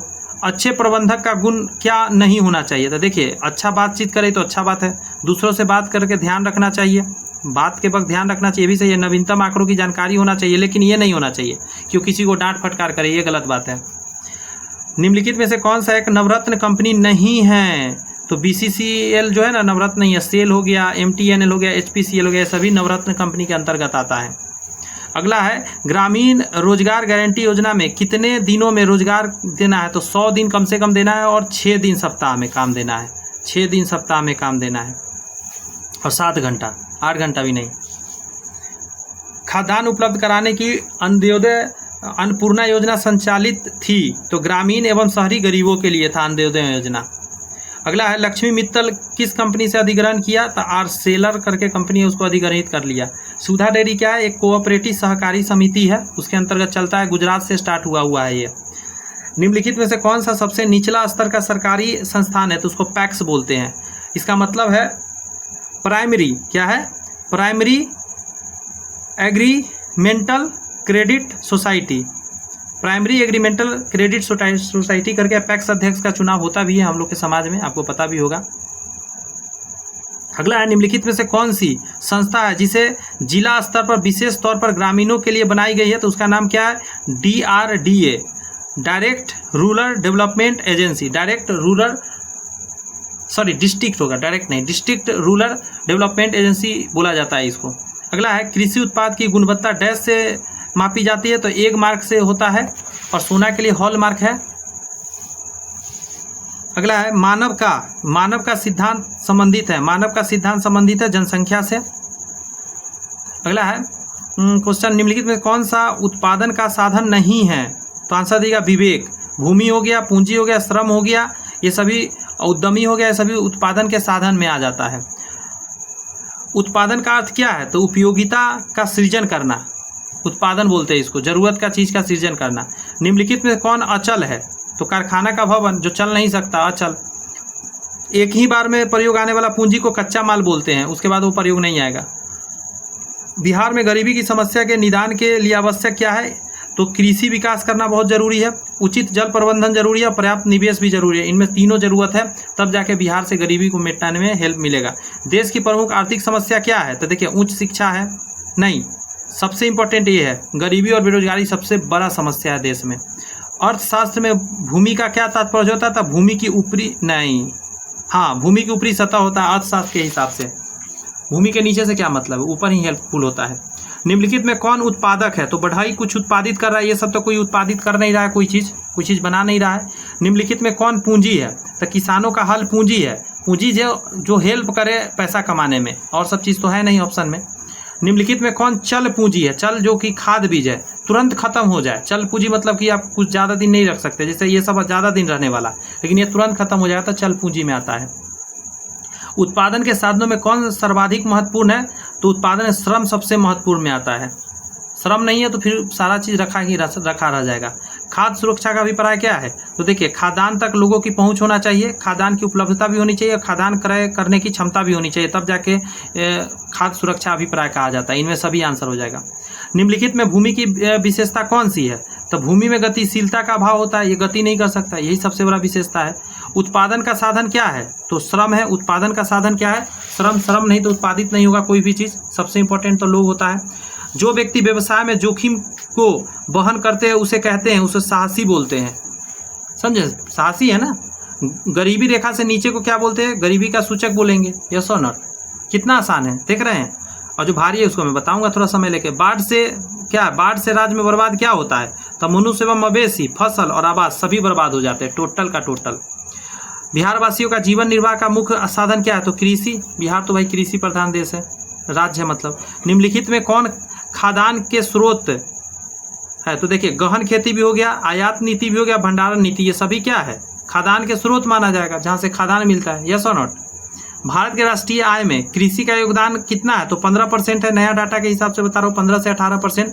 कृषि और उद्योग एक दूसरे के क्या है? पूरक है। कृषि से ही उद्योग को हेल्प मिलता है, वरना उद्योग चलेगा कैसे?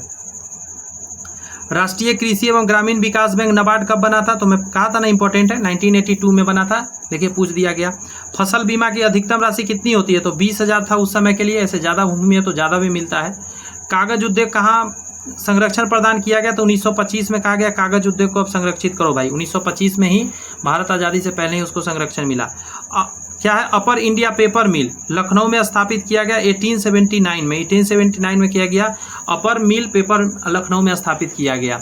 आगे आपका कि उपभोक्ता उद्योग क्या है? तो चीनी, खाने का चीज। उपभोक्ता मतलब खाने का चीज। सीमेंट नहीं खाएंगे, लोहा इस्पात नहीं खाएंगे, भारी मशीन नहीं खाएंगे, तो ये क्या हो जाएगा? उपभोक्ता, तो चीनी हो जाएगा। मैं एक घुट पानी पी रहा हूँ, जरा अगला क्वेश्चन करिए, मैं ऊपर कर देता हूँ। बताइए इसका आंसर। दिख रहा है ना आपको? हाँ, दिख रहा है।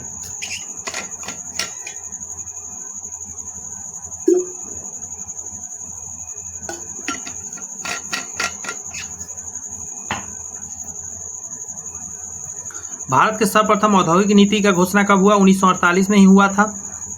नई औद्योगिक नीति बोला जाएगा तो 1991 डालिएगा। आर्थिक विकास के लिए पूंजी की उपलब्धता क्या है? अपर्याप्त है। आर्थिक विकास के लिए पूंजी की उपलब्धता अपर्याप्त है।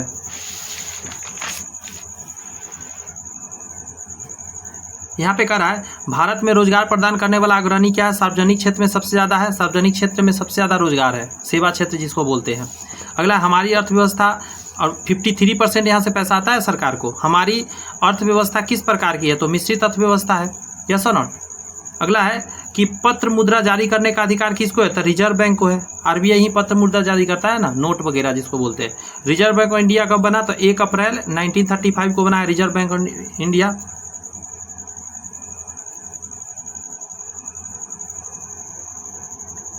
अगला है वित्तीय नीति का अभिप्राय क्या है? वित्तीय नीति का अभिप्राय क्या कहा जाता है? देखिए, काराधन संबंधी नीति हो गया, ठीक है। अगला सार्वजनिक व्यय की नीति हो गया, सार्वजनिक ऋण संबंधी नीति हो गया, ये सभी आ जाता है, समझे, वित्तीय नीति में। ये तो याद रखिए, 1 अप्रैल 1935 को क्या आया था? रिजर्व बैंक ऑफ इंडिया बना था। और 1 जुलाई को SBI बना था। अच्छा, ये तो लिखा है 19 कितना था, माइंड से स्किप कर रहा है। SBI का क्या है? 1950 कितना है, ध्यान से उतर गया, इसको बताऊंगा आगे, माइंड से स्किप कर गया। तो मैं ये कह रहा था, यहाँ पे देखिए अब कि भारत सबसे अधिक निर्यात करता है, तो सबसे ज़्यादा कपास का करता है 1 नंबर में, और 2 नंबर में कोयला भी करता है। अभी के लेटेस्ट से बता रहा हूँ। भारत सबसे अधिक आयात करता है, तो पेट्रोलियम पदार्थ सबसे ज़्यादा भारत को मंगाना पड़ता है। अगला है स्वतंत्रता प्राप्ति के पूर्व भारत के विदेशी व्यापार में कितना प्रधानता है? तो इंग्लैंड का था प्रधानता, सबसे इंग्लैंड ही तो हेड था स्वतंत्रता से पहले। अगला है व्यवसायिक बैंक अपने कुल जमा का एक निश्चित भाग रिजर्व बैंक को दे के रखता है, उसको सुरक्षित कोष कहते हैं। सुरक्षित कोष के लिए दे के रखना पड़ता है 10% का तकरीबन। राष्ट्रीय काम के बदले अनाज कार्यक्रम, ये नवंबर 2004 में स्टार्ट किया गया था। ठीक है, काम करो और आपको अनाज दिया जाएगा। अंत्योदय खाद्य योजना कब शुरू किया गया? बहुत इंपॉर्टेंट है ये। अंत्योदय अन्न योजना स्टार्ट किया गया था दिसंबर 2000 में स्टार्ट किया गया था, बहुत इंपॉर्टेंट है। अगला प्रश्न में आइएगा तो कह रहा है भारतीय अर्थव्यवस्था में अभी भी वर्चस्व है किसका? सार्वजनिक क्षेत्र का है। अर्थव्यवस्था में सार्वजनिक क्षेत्र सबसे ज़्यादा है, 53% सरकार को यहीं से पैसा जा रहा है, जीडीपी। अगला है 7वीं एवं 8वीं पंचवर्षीय योजना के कुल व्यय में सर्वाधिक क्षेत्र तुलना में निजी क्षेत्र का हिस्सा कितना रहा? कम रहा। 7वीं 8वीं में तो बहुत कम था। 6ठी पंचवर्षीय योजना की उल्लेखनीय उपलब्धि इलेक्ट्रॉनिक सामानों का प्रचुर उत्पादन रहा। तो क्या रहा? दूरगामी उद्योग कहा जा सकता है, इसीलिए क्योंकि इलेक्ट्रॉनिक सामान सबसे ज़्यादा उस समय बनाया गया। 8वीं योजना की प्रकृति क्या थी? तो देखिए, केंद्रीय नियंत्रण भी था और दिशा निर्देशन भी था। तो दोनों आंसर दीजिएगा 8वीं पंचवर्षीय योजना का। इसी में कहा गया था कि जो मानव है ना, वो पूंजी है और मानव धन का यूज करना है, ये धन है एक तरह से। अगला है कि 9वीं पंचवर्षीय योजना प्रारंभ की गई तो 1997 से 2002 तक स्टार्ट किया गया था, मतलब चला था। भारत में पंचवर्षीय योजना का आरंभ कब हुआ? तो अप्रैल 1951 से लेकर 1956। स्टार्टिंग हुआ अप्रैल 1 अप्रैल नहीं 15 अप्रैल था। देखिए माइंड से स्किप कर रहा है, रात ज़्यादा हो गया लगता है। 15 अप्रैल 1951 को स्टार्ट हुआ तो 1956 तक चला था पंचवर्षीय योजना पहला। चतुर्थ योजना में किन किन कार्यों को सरकार ने बल दिया था? तो देखिए, इन सभी पर दिया था तो डायरेक्ट कह दीजिए सामाजिक कल्याण पर दिया था, क्योंकि सब में टिक तो नहीं कर सकते, एक ही आंसर देना है। 5वीं योजना का मुख्य उद्देश्य क्या था? गरीबी उन्मूलन।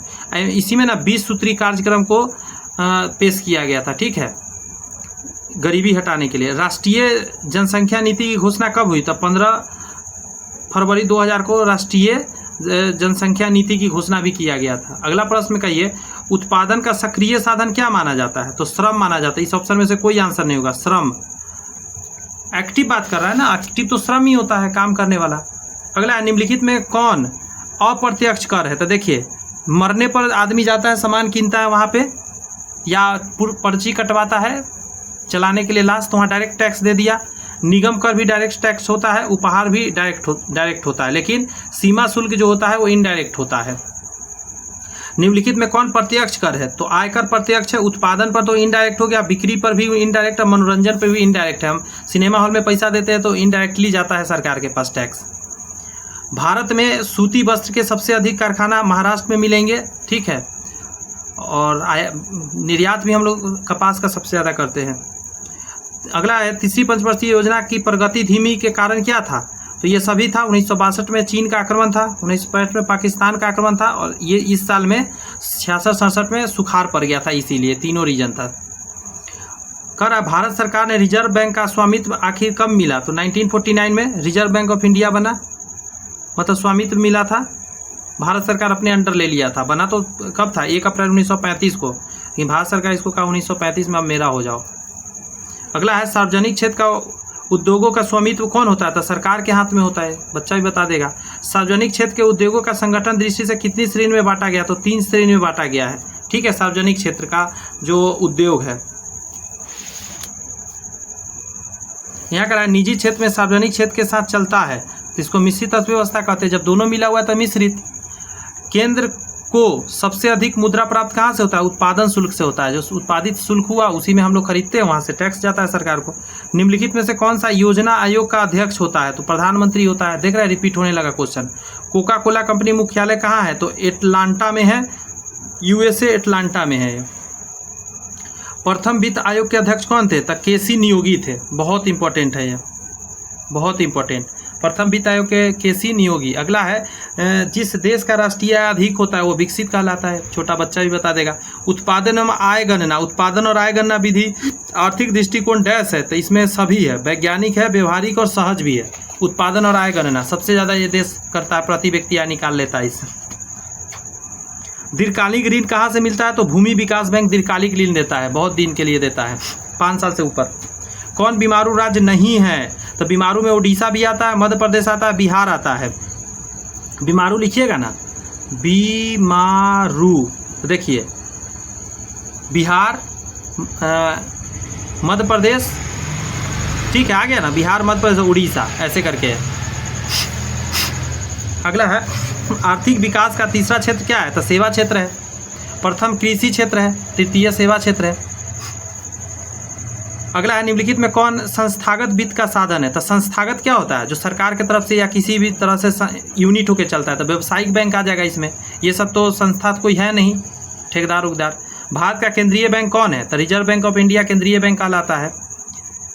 अगला है भारत की वित्तीय राजधानी किस शहर को कहा जाता है? मुंबई को वित्तीय पैसा वाला राजधानी कहा जाता है। ऊर्जा का मुख्य स्रोत क्या है? तो इनमें सभी है, कोयला भी है, विद्युत भी है, पेट्रोलियम है, ऊर्जा इन सभी से मिलता है। निम्न में कौन सा देश मिश्रित अर्थव्यवस्था नहीं है? तो चीन का नहीं है, चीन का समाजवादी के जैसा है, मिश्रित अर्थव्यवस्था वहाँ का नहीं माना जाता है। भारत में योजना आयोग का गठन कब हुआ? तो 15 मार्च 1950 को हुआ था। अच्छा, मैंने सही उस समय बताया था आपको, 15 मार्च 1950। अगला है निम्न में किसे पिछड़ा राज्य कहा जाता है? तो बिहार बहुत पिछड़ा राज्य है, आगे क्या ही कहना। भारत में किस राज्य का प्रति व्यक्ति आय सर्वाधिक है? तो गोवा का, सबसे कम बिहार जी का है। भारत की प्रमुख आर्थिक समस्या क्या है? तो गरीबी एवं बेकारी है, इससे ज़्यादा बड़ा समस्या कुछ है ही नहीं देश को। सन 1943 में भारत का किस प्रांत में भयानक अकाल पड़ा था? तो बंगाल क्षेत्र में बहुत ज़्यादा बड़ा अकाल पड़ गया था। उत्पादन के प्रमुख साधन कितने हैं? तो 4 है, पूंजी है, भूमि है, श्रम है और उद्यमी है, जिसको एंटरप्रेन्योर बोलते हैं। अगला है उत्पादन का निष्क्रिय साधन क्या है? तो भूमि को निष्क्रिय साधन हो जाता है, एक्टिव नहीं है ये। निम्नलिखित में से कौन उत्पादक है? तो बढ़ई कुछ ना कुछ बना रहा है, ये सब तो कुछ बना नहीं रहा है, बिगाड़ ही रहा है जहाँ तक कि। अगला है निम्न में कौन मानवीय पूंजी नहीं है? तो अकुशलता, ये सब तो मानवीय पूंजी है, लेकिन अकुशलता है तो क्या ही वो पूंजी है। निम्न में कौन बहुराष्ट्रीय कंपनी है? तो ये सब है, Coca Cola, Samsung, Ford motor, सभी जो है बहुराष्ट्रीय कंपनी है, विदेश से आया हुआ कंपनी है। पहले समूह में थम्सअप एवं ब्रांड को किस बहुराष्ट्रीय कंपनी ने खरीद लिया था? Coca Cola. थम्सअप को कहा, आ जाओ मेरा हो जाओ। अगला है स्वर्ण भूषणों की शुद्धता हॉलमार्क से नापा जाता है। इलेक्ट्रॉनिक सामान का ISI से मापा जाता है, और 1 मार्क से किसानी चीज़ों को मापा जाता है। अगला है गैर संस्थागत वित्त प्रदान करने वाले सबसे लोकप्रिय साधन क्या है? महाजन है। लोग महाजन सेठ के यहाँ जाता है, पैसा उठा के ले आता है, बहुत महंगा पड़ता है। वैश्वीकरण के मुख्य अंग कितने होते हैं? तो वैश्वीकरण के टोटल 4 मुख्य अंग होते हैं। व्यापार होता है, पूंजी होता है, औद्योगिक होता है, लोगों को एक दूसरे देश जाने का अनुमति होता है, मतलब जाता है। नई आर्थिक नीति में 3 शब्द आया था, वैश्वीकरण, उदारीकरण, निजीकरण, और 1991 में आया था। अगला है भारत में उपभोक्ता संरक्षण अधिनियम की घोषणा कब हुई? तो 1986 में हुआ था। उपभोक्ता संरक्षण अधिनियम याद रखिएगा। उपभोक्ता द्वारा शिकायत करने के आवेदन शुल्क लगता है 0 रुपया, इनमें से कोई नहीं, पैसा ही नहीं लगता है, इसमें फ्री में होता है। भारत में वित्तीय वर्ष क्या है? तो 1 अप्रैल से 31 मार्च तक वित्तीय वर्ष चलता है, बैंक वगैरह का सब कुछ का। अगला है व्यावसायिक बैंक का राष्ट्रीयकरण कब किया गया? तो 1969 में किया गया था, ध्यान रखिएगा। अगला है उसके अलावा 1980 में भी करा गया था। यहाँ 14 बैंक का करा गया था, वहाँ पे 6 बैंक का करा गया था 1980 में, ध्यान रखना है। ठीक है, मैंने लिख दिया है, PDF आपको मिलेगा, टेलीग्राम ज्वाइन कर लीजिएगा जरूर से जरूर, वहाँ पे सब पढ़ लीजिएगा एक बार और रिवीजन के लिए। निर्धनों में भी निर्धन लोगों के लिए क्या है? तो अंत्योदय कार्ड है, और निर्धन के लिए BPL कार्ड है। शहरी क्षेत्र के व्यक्तियों को प्रतिदिन कितना कैलोरी लेना चाहिए? तो 2100 कैलोरी है, गाँवों के लिए 2400 कैलोरी है, गाँवों के लोग ज़्यादा काम करते हैं। SGSY इसको बोलते हैं स्वर्ण जयंती ग्राम स्वरोजगार योजना, स्वर्ण जयंती ग्राम स्वरोजगार योजना बोलते हैं, 1990 में स्टार्ट किया गया था। ठीक है, नीचे मैंने लिख दिया है फुल फॉर्म। आधुनिक युग में अर्थशास्त्र के क्षेत्र में होने वाला सबसे बड़ी क्रांति कौन सा है? तो औद्योगिक क्रांति है अर्थशास्त्र के क्षेत्र में। नेक्स्ट है आपका कि भारत में कर्मचारियों के महंगाई भत्ते किस पर निर्धारित होता है? उपभोक्ता मूल्य सूचकांक पर, कितना सामान का रेट बढ़ रहा है उसी हिसाब से महंगाई भत्ता भी लोगों का बढ़ा देता है सरकार। भारत में किस बैंक की शाखा सबसे अधिक है? तो स्टेट बैंक ऑफ इंडिया सबसे ज़्यादा शाखा है, शाखाएं मतलब खुला हुआ है। निम्नलिखित में से कौन सी प्राथमिक आर्थिक गतिविधि नहीं है? तो व्यापार सेकेंडरी है, प्राथमिक नहीं है सब। खनन उनन कृषि सब प्राथमिक है। भारत में प्रथम इस्पात जो निर्माण का सबसे बड़ा कारखाना लगा था, तो देखिएगा ज़रा, इसका आंसर है सेल, 1954 में लगा था, भेल लगा था 1964 में, और टाटा लगा था 1907 में। टाटा कहाँ है? याद रखिएगा, ये झारखंड में लगा हुआ है, इम्पोर्टेंट है ये। तृतीय पंचवर्षीय योजना में लगा था ये, क्या चतुर्थ में लगा था, तृतीय में लगा था। आरबीआई निम्नलिखित में से किस राज्य सरकार के बिजनेस को संपादित यानी ट्रांजैक्ट नहीं करती है? तो जम्मू कश्मीर में नहीं होता है, अलग हर स्टेट में होता है, एक जम्मू कश्मीर छोड़ के। रुपए की तुलना में निम्नलिखित में से किसका मुद्रा सबसे अधिक पावरफुल है? तो पौंड है, 110 रुपये के करीब है और ये 85 के करीब है, 89। जब अत्यधिक धन कुछ, ये डॉलर है ना, जब अत्यधिक धन कुछ वस्तुओं के पीछा करता है तो ऐसी स्थिति को क्या बोलते हैं? मुद्रास्फीति कहते हैं, महंगाई बोलते हैं इसको। भारत में सामुदायिक विकास कार्यक्रम की शुरुआत कब हुआ? तो 1952 में ही हुआ था, इम्पोर्टेंट है ये, गांधी जी के विचारों पर आधारित था। जब 7वीं पंचवर्षीय योजना की शुरुआत की गई तब भारत के प्रधानमंत्री कौन थे? तो राजीव गांधी थे उस समय, 7वीं पंचवर्षीय योजना के समय में। नेक्स्ट है, इनमें से कौन भारतीय राष्ट्रीय ग्रामीण स्वास्थ्य मिशन कार्यक्रम को देश के हर एक गांव में प्रतिशत महिला समुदाय के लिए चलाता? आशा चलाती हैं, 2005 से स्टार्ट हुआ था, हर गांव में रहता है। निम्नलिखित में से कौन सा आर्थिक एवं सांख्यिकी निदेशालय कृषि मंत्रालय का कार्य है? तो देख लीजिए, इसका कार्य बड़ा आसान है कि साप्ताहिक और दैनिक थोक मूल्य आवश्यकता वस्तुओं की खुदरा कीमतों और कृषि फसलों की कीमत का संग्रह करके पता करना, डाटा इकट्ठा करना। कथन कर रहा है कि कृषि नवाचार और उद्यमी को बढ़ावा देने के उद्देश्य से भारत सरकार ने प्रतिलिप में स्टार्टअप के लिए एक कार्यक्रम शुरू किया और उन्हें संभावित निवेशकों के जुड़ने के लिए सक्षम बनाया। निम्नलिखित में से कौन सा उपयुक्त कथन इस कार्यक्रम के रूप में संदर्भित करता है? एग्रो उड़ान था ये, एग्रो उड़ान। यहाँ पे कुछ और जान लीजिए, प्रधानमंत्री कृषि सिंचाई योजना 2015 में आया था, राष्ट्रीय कृषि विकास योजना 2007 में आया था। निम्नलिखित में से कौन भारत की पंचवर्षीय योजना से जुड़ी है? तो पीसी महालनोबिस है, और पीसी महालनोबिस ध्यान रखिएगा ये क्या है? सेकेंड पंचवर्षीय योजना इन्होंने ही दिया था। निम्नलिखित में से कौन सा भारतीय रिजर्व बैंक का कार्य नहीं है? तो देखिए, आम लोगों से ब्याज नहीं लेता रिजर्व बैंक ऑफ इंडिया। ये क्या है? सरकारी प्रतिभूति की खरीद और बिक्री भी कर सकता है, सरकार को ऋण भी देता है, मूल्यवान वस्तु की बिक्री यही करता है। क्लियर है? अगला है भारतीय स्टेट बैंक। देखिए यहाँ पे आ गया, भारतीय स्टेट बैंक कब बना था? 1955 में बना था। उसमें माइंड से स्थित करा था, 1 जुलाई 1955 को भारतीय स्टेट बैंक बना था। ठीक है, इंपीरियल बैंक इसका नाम था, 1921 से स्टार्ट था ये, मतलब चला था। Tata iron and steel company, मैंने कुछ देर पहले बोला था, 1907 में झारखंड में लगा हुआ है ये। ठीक है, टिस्को बहुत इंपॉर्टेंट है, बिहार वालों के लिए तो खास कर क्वेश्चन है। जब विकल्प उत्पादन की कीमत में वृद्धि होती है तो मांग वक्र में क्या होता है? शिफ्ट हो जाता है बाहर की तरफ। जैसे कॉफ़ी महंगा हो गया तो लोग चाय पीने लग जाता है, कॉफ़ी बढ़ा जाओ तेल बेचते हुए। निम्नलिखित में से कौन प्रत्यक्ष कर नहीं है? तो देखिए, आयकर प्रत्यक्ष है, कॉर्पोरेट टैक्स भी है, धन कर भी है, सभी प्रत्यक्ष कर है, तो इनमें से कोई नहीं आंसर देना पड़ेगा। ठीक है, अगला कर है पूर्व पश्चिम गलियारा में सर्वोत्तम भाग, समझ लीजिए यहाँ पे सिलचर हो जाएगा। ऐसे समय पूर्वोत्तर भाग, यहाँ से यहाँ जाइएगा तो इधर सिलचर मिलेगा, असम में है ये, और इधर में पोरबंदर मिलेगा गुजरात में। जब ऊपर नीचे आएगा तो श्रीनगर ऊपर मिलेगा और नीचे मिलेगा आपको कन्याकुमारी तमिलनाडु में। क्लियर हो गया ये बात? नेक्स्ट है कि रंगराजन कमेटी गठित हुआ था, तो आपको याद होना चाहिए रंगराजन कमेटी जो बना था ये 2012 में बना था, रिपोर्ट दिया था 2014 में, इसमें से कोई आंसर नहीं जाएगा। ठीक है, गरीबी रेखा के लिए रंगराजन कमेटी बना था।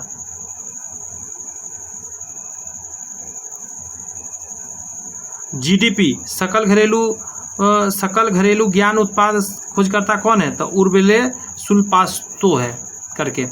किस देश की भुगतान संतुलन में शामिल है? तो देखिए, वस्तुओं और सेवाओं का व्यापार भी और पूंजीगत प्राप्त और भूमिगत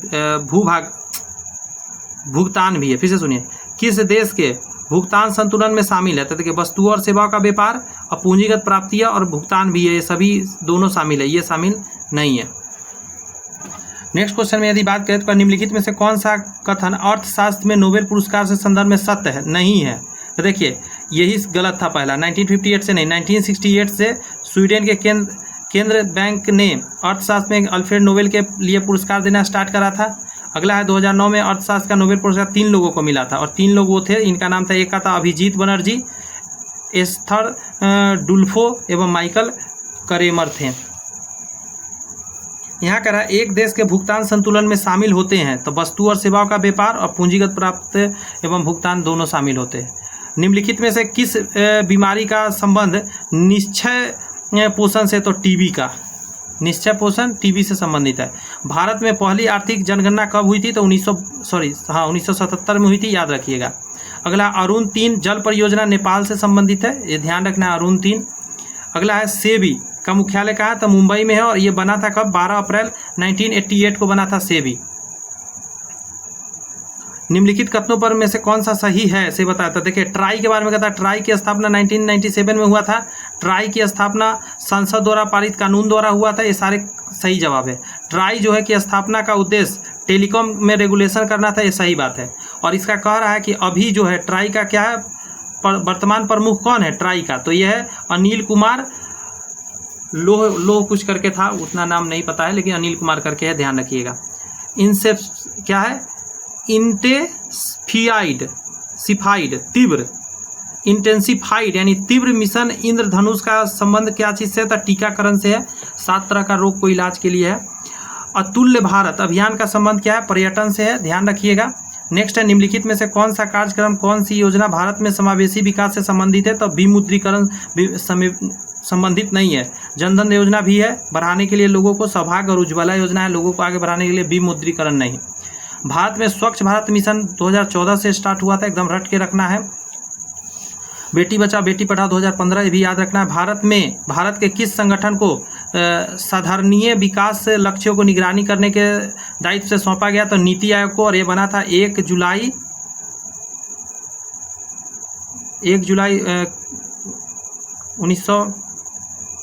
2015 को। भारत में अल्पसंख्यक महिला में नेतृत्व विकास के लिए शुरू की गई योजना का नाम क्या है? तो नई रोशनी है, याद रखिएगा। अगला है, ग्रामीण साख व्यवस्था में शीर्ष स्थान कौन किसका है? तो नाबार्ड में है। ग्रामीण में साख सबसे ज़्यादा किससे मिलता है? लोग उठाती है महिला लोग, तो नाबार्ड से। निम्नलिखित में से कौन सी एक लघु उद्योग की समस्या नहीं है? तो हड़ताल एवं तालाबंद नहीं, लेकिन वित्त हो गया, विपन्न हो गया, कच्चा माल हो गया, ये सब तो प्रॉब्लम है, ये है लघु उद्योग का। जैसे जैसे अर्थव्यवस्था का विकास होता है वैसे वैसे जीडीपी में तृतीय क्षेत्र का अंश क्या होता है? बढ़ने लगता है।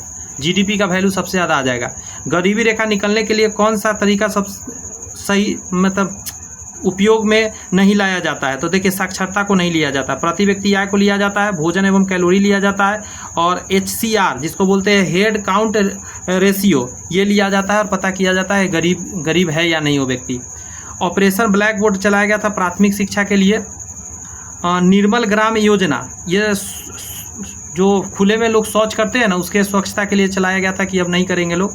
दीर्घकालिक कृषि का ऋण प्रदान करता है तो भूमि विकास बैंक करता है। क्वेश्चन रिपीट हो रहा है, देख रहे हैं। खाद्यान्न का समर्थन मूल्य की संतुष्टि कौन करता है? कृषि लागत एवं मूल्य आयोग करता है। खाद्यान्न का क्या रेट रहना चाहिए? सार्वजनिक वितरण प्रणाली का लक्ष्य क्या है? तो उपयुक्त सभी है, जैसे गरीबी को खाद्य सुरक्षा उपलब्ध कराना, जमाखोरी या कालाबाजारी को रोक देना, व्यापार द्वारा अधिक मूल्य लिए जाने को भी रोकना है कि व्यापार लोग बहुत मूल्य ना लो। भारत में कर्मचारियों के महंगाई भत्ते क्या होता है? उपभोक्ता मूल्य सूचकांक पर आधारित होता है। अगला है, राष्ट्रीय खाद्य सुरक्षा अधिनियम कब लगा? तो 2013 में आया था, स्टार लगा देता हूँ, इंपॉर्टेंट है। अगला है, भारत की राष्ट्रीय आय में सर्वाधिक योगदान किसका? तृतीय क्षेत्र सेवा क्षेत्र का है, 53% तकरीबन। गरीबी के दुष्चक्र की अवधारणा किससे संबंधित है? तो नार्से से संबंधित है। नशा गरीबी, याद रखिएगा, नशा करने वाला को गरीबी हो जाता है। भारत के उपभोक्ता संरक्षण अधिनियम 1986 में किस का अधिकार की आवश्यकता नहीं है? तो कई प्रकार की वस्तुओं और सेवाओं के लिए प्रागम्य प्रतिस्पर्धात्मक मूल्य का जो जरूरत नहीं है। नेक्स्ट है, छिपी बेरोजगारी क्या है? तो देखिए किसी कार्य में कम व्यक्ति कर सकता है लेकिन अधिक आदमी उसमें लगा हुआ है, तो छिपी हुई बेरोजगारी कहलाता है। 3 के जगह पर 5 आदमी झूठ मूठ के लगा हुआ है। भारत में कौन सी निर्यात नीति में ऋणात्मक सूची के अलावा सभी मदों की स्वतंत्रता आय की अनुमति दे देता है? तो 2015 से 20 में ऐसा किया गया था। अगला, व्यष्टि अर्थशास्त्र का संबंध किससे है? तो कह रहा व्यक्तिगत आर्थिक एजेंडा के आधार पर है, और संपूर्ण कहा जाएगा तो समष्टि हो जाएगा। भारत में पूंजी खाते की परिवर्तनीय पर कौन सी समिति बनी थी? तो इसका नाम है एक सेकेंड, इसको कहिएगा, जानते हैं क्या? तारापुर समिति और रंगराजन समिति भी गरीबी रेखा से संबंधित 2014 में स्टार्ट किया गया था। अगला है, भारत में विदेशी प्रत्यक्ष निवेश से होने वाले प्रवाह को शामिल किया जाता है, तब पूंजी खाते की जमा मदों में इसको शामिल कर लिया जाता है।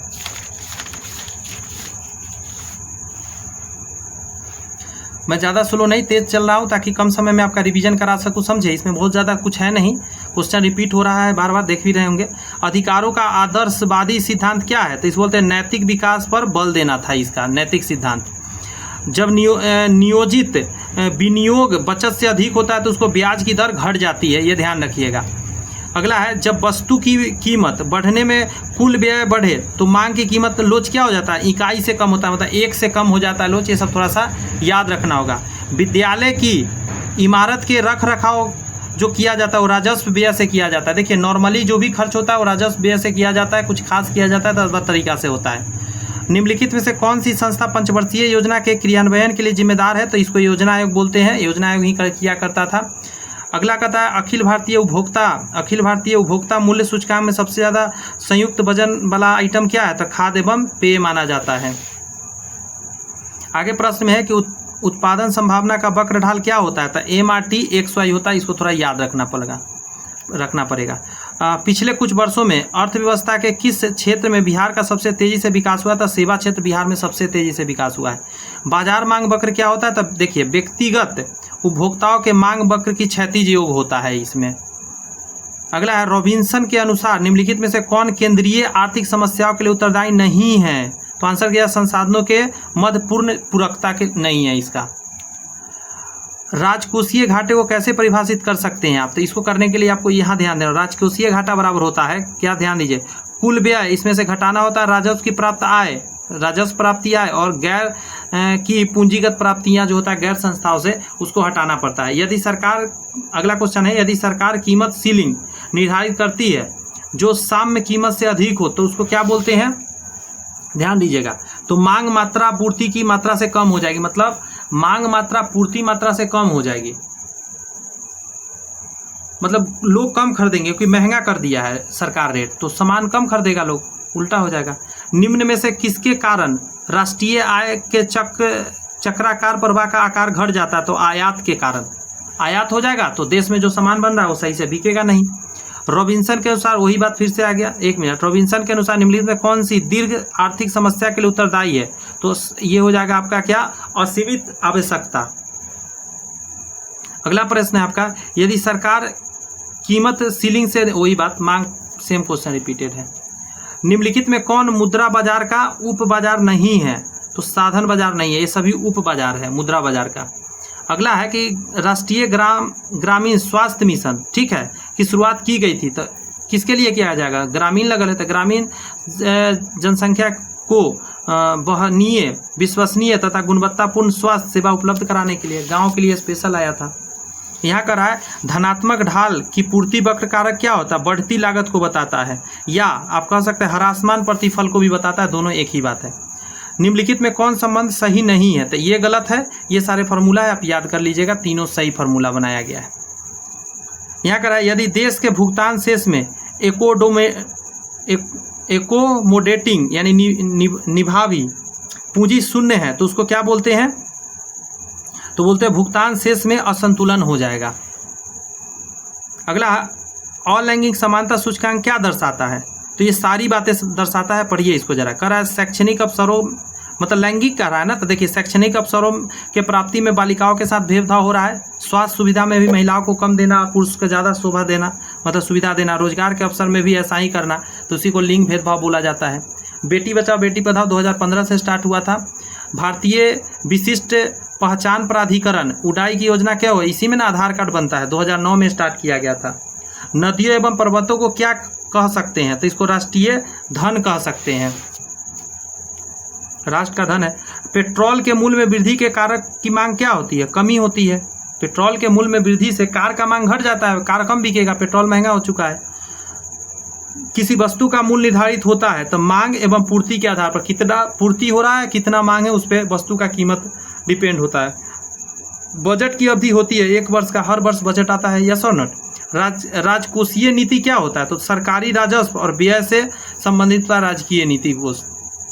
अर्थव्यवस्था में सर्वाधिक विस्तारवादी आय प्रभाव किस प्रकार का बजट नीति रखती है, तो इसको बोलते हैं सरकारी व्यय में वृद्धि एवं कर में कटौती करना रहता है। नेक्स्ट है, सभी अनुसूचित बैंकों को किसके साथ पंजीकृत होना होता है, तो RBI में पंजीकृत करना पड़ता है, वो बैंक किसी भी तरह का हो। दीनदयाल उपाध्याय ग्रामीण ज्योति योजना आया था, ज्योति से क्या याद रखेगा, विद्युत। अगला है, जल जीवन हरियाली योजना है, बिहार से संबंधित है, जल जीवन हरियाली।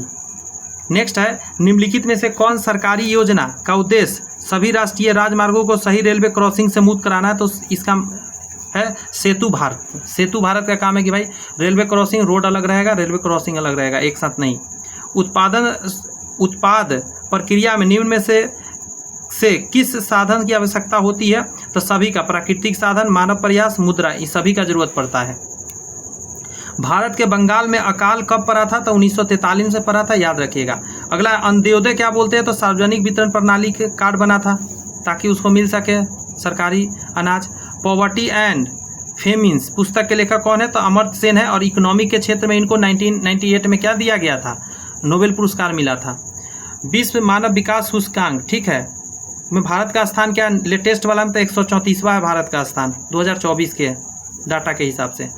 अगला है उत्पादन का निष्क्रिय साधन क्या है? तो भूमि। निष्क्रिय साधन में भूमि आ जाता है। किस निर्धनता निरोध कार्यक्रम का प्रारंभ 2005 में किया गया था? तो देखिए, ग्रामीण रोजगार गारंटी अधिनियम मनरेगा का स्टार्ट किया गया था। प्रधानमंत्री ग्रामोदय योजना 2000 में हुआ। प्रधानमंत्री रोजगार योजना 1993 में। स्वर्ण जयंती स्वरोजगार योजना 1999 में स्टार्ट किया गया था। ग्रामीण क्षेत्रों में दिखाई देने वाली बेरोजगारी क्या है? तो देखिए, प्रच्छन्न बेरोजगारी भी है और मौसमी बेरोजगारी भी है। दोनों तरह का बेरोजगारी ग्रामीण इलाका में दिखता है। जुलाई से अक्टूबर में तो खरीफ फसल, छोटा बच्चा भी बता देगा। रुपया को सर्वप्रथम किसने चलाया था? तो शेरशाह सूरी ने चलाया था। उत्पादन के विभिन्न साधनों को कौन से शामिल है? तो सभी है, श्रम भी है, भूमि भी है और पूंजी भी है उत्पादन के साधन में। श्रम का अर्थ मनुष्य के आर्थिक कार्यों के, चाहे वह हाथ से किया जाए या मस्तिष्क से किया जाए। ये कहने वाले कौन थे? मार्शल ये कहे थे ये लाइन। राष्ट्रीय खाद्य सुरक्षा अधिनियम कब लागू हुआ? तो 2013 में लागू हुआ। कारगिल फूड्स किस देश का है? तो अमेरिका ने स्टार्ट किया, बहुराष्ट्रीय कंपनी है अमेरिका का। किस राज्य में सार्वजनिक वितरण प्रणाली की दुकान में सहकारी समितियों के माध्यम से सर्वाधिक चलाई जाती है? तो तमिलनाडु में चलाया जाता है सहकारी समितियां सबसे ज़्यादा। देखिए, मैं बहुत तेज चल रहा हूँ, मुझे पता है, लेकिन मुझे कम समय में आपको ज़्यादा कंटेंट देना। मैं चाह रहा हूँ कि 2 घंटा 2.5 घंटा के अंदर मैं सारा आपको क्वेश्चन रख दूँ आपके सामने, ठीक है? इसीलिए थोड़ा तेज चल रहा हूँ, आराम से साथ दीजिए मेरा। उत्पादन में जोखिम उठाने के कार्य को कहा जाता है क्या? उद्यमी कहा जाता है या साहसी भी कहा जाता है? दोनों कहा जाएगा। वैसे साहसी कहना ज़्यादा बढ़िया रहेगा, दोनों भी कह सकते हैं। भंडारण का आर्थिक गतिविधि के कारण क्षेत्र कौन सा? तृतीयक क्षेत्र होता है भंडारण, तो तृतीयक क्षेत्र में चला जाएगा। भारत में प्रतिबंधित मोबाइल गेम कौन सा है? तो पबजी को प्रतिबंधित किया हुआ है। कब से? निम्नलिखित में कौन वैदिक कालीन मुद्रा थी? तो निष्क कहा जाता था वैदिक काल के मुद्रा को। देश की सर्वाधिक असंगठित श्रमिकों का जो संख्या होता है, प्राथमिक क्षेत्र में कोई संगठन नहीं है, द्वितीय क्षेत्र तृतीय क्षेत्र में है। प्राथमिक क्षेत्र कृषि क्षेत्र को कहा जाता है ना, द्वितीय क्षेत्र उद्योग के कहा जाता है, तृतीय क्षेत्र सेवा क्षेत्र कहता है। निम्नलिखित में से कौन फार्मा क्षेत्र की भारत की बहुराष्ट्रीय कंपनी है? तो सन फार्मा आंसर हो जाएगा, ये बहुराष्ट्रीय कंपनी है, ये दोनों नहीं है। नेक्स्ट है कोपरा। कोपरा अधिनियम किस वर्ष लागू किया गया? तो कंज्यूमर प्रोटेक्शन एक्ट बोलते हैं कोपरा का फुल फॉर्म। ये 1986 में लागू किया गया था, इंपॉर्टेंट है ये।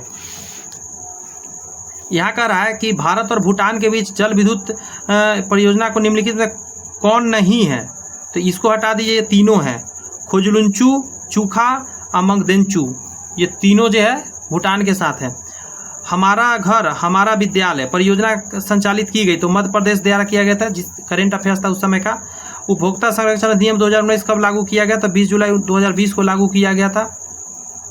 अगला है विश्व के देशों में बहुराष्ट्रीय कंपनियों द्वारा निवेश का सबसे अधिक समान मार्ग क्या था? स्थानीय कंपनी को खरीद लीजिए, वहाँ जाइए खरीद लीजिए और बस काम हो गया आपका। भारत में सबसे पहले किस राज्य में मूल्य वर्धित कर लागू किया गया था? हरियाणा में किया गया था 1 अप्रैल 2003 को मूल्य वर्धित कर, ताकि इनकम ज़्यादा हो। ATL ऐप डेवलपमेंट मॉड्यूल किससे जारी किया है? तो ये नीति आयोग करवाया था, इसका नाम था अटल थिंकिंग लैब। ये बच्चों को आगे बढ़ाने के लिए था, कॉलेज वाले बच्चे सबको। किस वर्ष नरेगा को बदल के मनरेगा किया गया? देखिए, ये बना था नरेगा कब? 2 फरवरी को बना था, स्टार्ट हुआ था 2006 में, लेकिन 2009 में 2 अक्टूबर के दिन इसको मनरेगा किया गया। महात्मा गांधी का नाम जोड़ दिया गया, महात्मा गांधी शुरू में। सर्वप्रथम चलती फिरती ATM सेवा कब शुरू किया? बैंकिंग द्वारा शुरू किया गया, तो ये किया गया था ICICI बैंक द्वारा 2002 में स्टार्ट किया गया था, ठीक है। चलती फिरती ATM,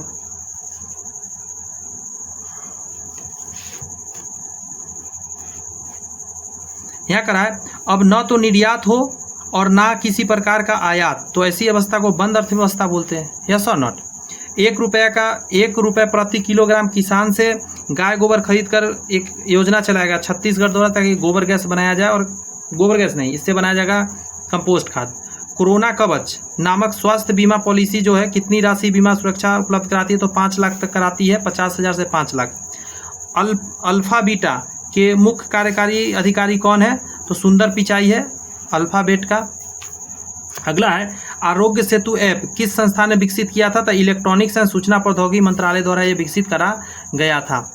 निम्नलिखित में कौन भारत नेपाल के बीच क्षेत्र विवाद का कारण नहीं है?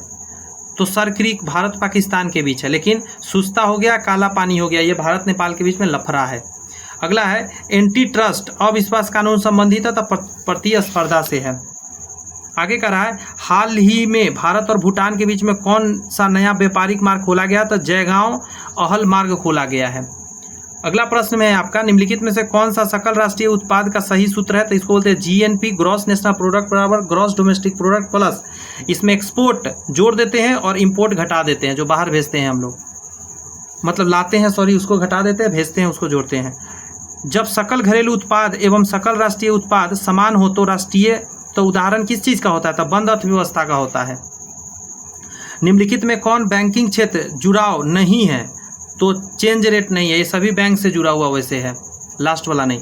रुपए के संकेत को क्या बनाया? उदय कुमार बनाए थे, तमिलनाडु के थे ये, और IIT बॉम्बे पढ़ रहे थे। ONGC का मुख्यालय कहाँ है? तो यह है देहरादून उत्तराखंड में, पहले दिल्ली था, उत्तराखंड में अब चला गया है। भारत में आर्थिक क्रांतिकारी कौन नहीं है? तो इरविन फिशर नहीं है। ऐसे ये सभी जो है आर्थिक क्रांतिकारी के अंतर्गत आता है। आगे कह रहा है कि भारत में सबसे पहले चकबंदी कहाँ लागू हुआ था? तो 1920 में पंजाब में लागू हुआ था, बहुत पहले का ये कहानी है। आगे आपका नास्डक किस देश का शेयर बाजार? तो न्यूयॉर्क USA का है। भारत ने किस वर्ष मुद्रा का दशमिक प्रणाली चालू किया? तो 1957 में चालू किया। इससे पहले चलता था क्या? नहीं, उसको क्या बोलते थे? आना ही बोलते थे, आई थिंक, ऐसा करके। नहीं, आना नहीं चलता था, एक और चलता था, क्या ध्यान नहीं आ रहा अभी। बैंकिंग सेवा सुधार में जुड़ी समिति का नाम बताइए? तो उसका नाम नरसिम्हा समिति है। रंगजारन समिति जो है ये आपका क्या चीज़ से? ये भी बैंकिंग से ही, ऐसे गरीबी से था, इसको गरीबी से रंगराजन कहिए। अगला है भारत में सरकार का वित्तीय वर्ष चलता है, तो क्या चलता है? 1 अप्रैल से 31 मार्च चलता है कि नहीं? भिलाई दुर्गापुर राउरकेला का इस्पात संयंत्र निर्माण पंचवर्षीय योजना में हुआ था, तो ये होता द्वितीय पंचवर्षीय योजना में। और जो भिलाई है रूस के हेल्प से लगाया गया था छत्तीसगढ़ में 1955 में। दुर्गापुर वाला क्या ब्रिटेन के हेल्प से लगा था वेस्ट बंगाल में 1955 में ही लगा था। राउरकेला जो है जर्मनी उड़ीसा के हेल्प से लगा था 1956 से 61 के बीच में लगा था, ध्यान रखिएगा ये। आगे आपका वर्ल्ड इकोनॉमिक आउटलुक, ये जो प्रकाशित होता है ये होता है अंतर्राष्ट्रीय मुद्रा कोष द्वारा प्रकाशित किया जाता है। किस वर्ष के केंद्र सरकार ने रेल बजट को आम बजट में एक साथ कर दिया था? 2017 में किया गया था। भारत में तृतीय पंचवर्षीय योजना और चौथी पंचवर्षीय योजना में कितने वर्ष का अंतराल था? तो 3 वर्ष का अंतराल था। 1966 से लेकर 1969 तक का ये अंतराल था। आगे आपका अस्थायी अनुमान के अनुसार भारत में प्रति व्यक्ति शुद्ध राष्ट्रीय आय रुपए में चालू कीमत 2018, ये तो पुराना डाटा भूल जाइए, नया 2024-25 में क्या 1,90,000 माना जाता है कि पैसा 2024-25 में लोग कमा रहा है। Prevention of money laundering act प्रभावी हुआ था, तो 2002 में ये प्रभावी हुआ था, ध्यान रखने वाली बात है। मुख्य रूप से सामान्य मानव विकास सूचकांक सम्मिलित होता है, तो देखिए जीवन प्रत्याशा, प्रति व्यक्ति या साक्षरता, ये सारे चीज़ में शामिल हो जाता है। अगला है भारत की नई औद्योगिक नीति 1991 आधारित था, तो सभी पर उदारीकरण, निजीकरण, वैश्वीकरण। कितनी बार क्वेश्चन रिपीट हो गया आप देख रहे हैं। ट्राइसेम ग्रामीण युवा के स्वरोजगार हेतु प्रशिक्षण योजना चालू किया गया था। ग्रामीण विकास का ये एक वो था, अंग था। यहाँ पे थोड़ा ऊपर करके सब दिखा दे रहा हूँ। कह रहा है कि भारत में पहली औद्योगिक नीति कब आई थी? तो देखिए पहला आया था 6 अप्रैल 1948 को, दूसरा आया था 30 अप्रैल 1956 को, 23 जुलाई 1980 को तीसरा आया था, चौथा आया था 1991 में, और 18 में आया था 5वां औद्योगिक नीति।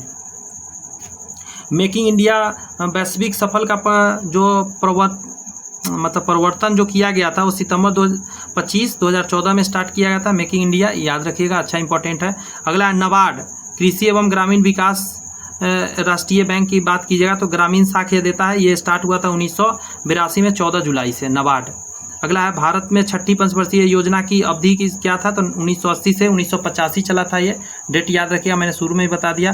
अटल पेंशन योजना की अगर बात करिएगा, APY डैश की भलाई के लिए केंद्रीय सरकार द्वारा चलाया गया है। तो असंगठन क्षेत्र के जितने कामगार हैं ना, वो लोग के लिए कि भाई APY खुलवा लो, आपको मंथली मिलेगा 2000 से 5000 का व्यवस्था इसमें किया गया है मंथली का, 60 साल की उम्र में। निम्न में से किसका उद्देश्य बाल श्रम मुक्त समाज है, तो ये पेंसिल का है, इसमें कहा जाए, इसके अंतर्गत कहा गया बाल श्रम समाज बनाना है।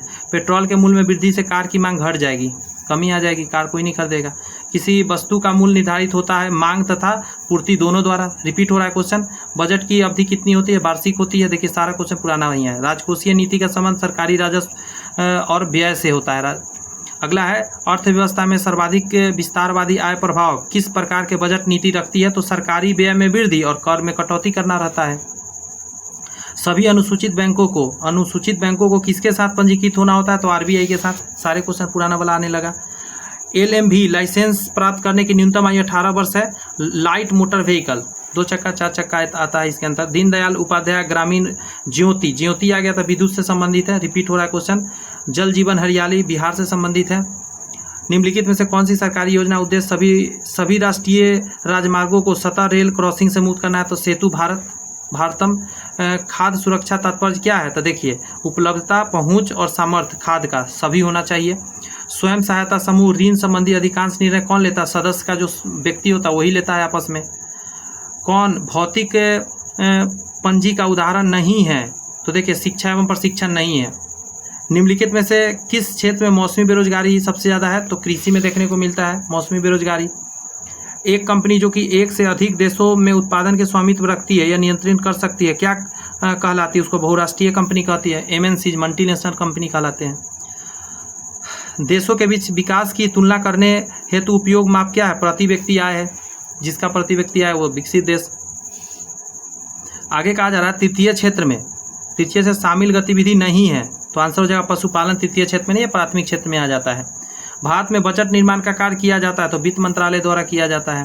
अगला है परख जो है कि हाल ही में खबर में रही है, क्या चीज़ से जुड़ा है, तो निवेश सलाह से जुड़ा हुआ है। इससे आप सलाह ले सकते हैं कहाँ आपको पैसा निवेश करना चाहिए। मानव पूंजी में निवेश करने का जरिया क्या है, तो शिक्षा एवं प्रशिक्षण दीजिए, मानव में आप अपने आप चले जाएगा।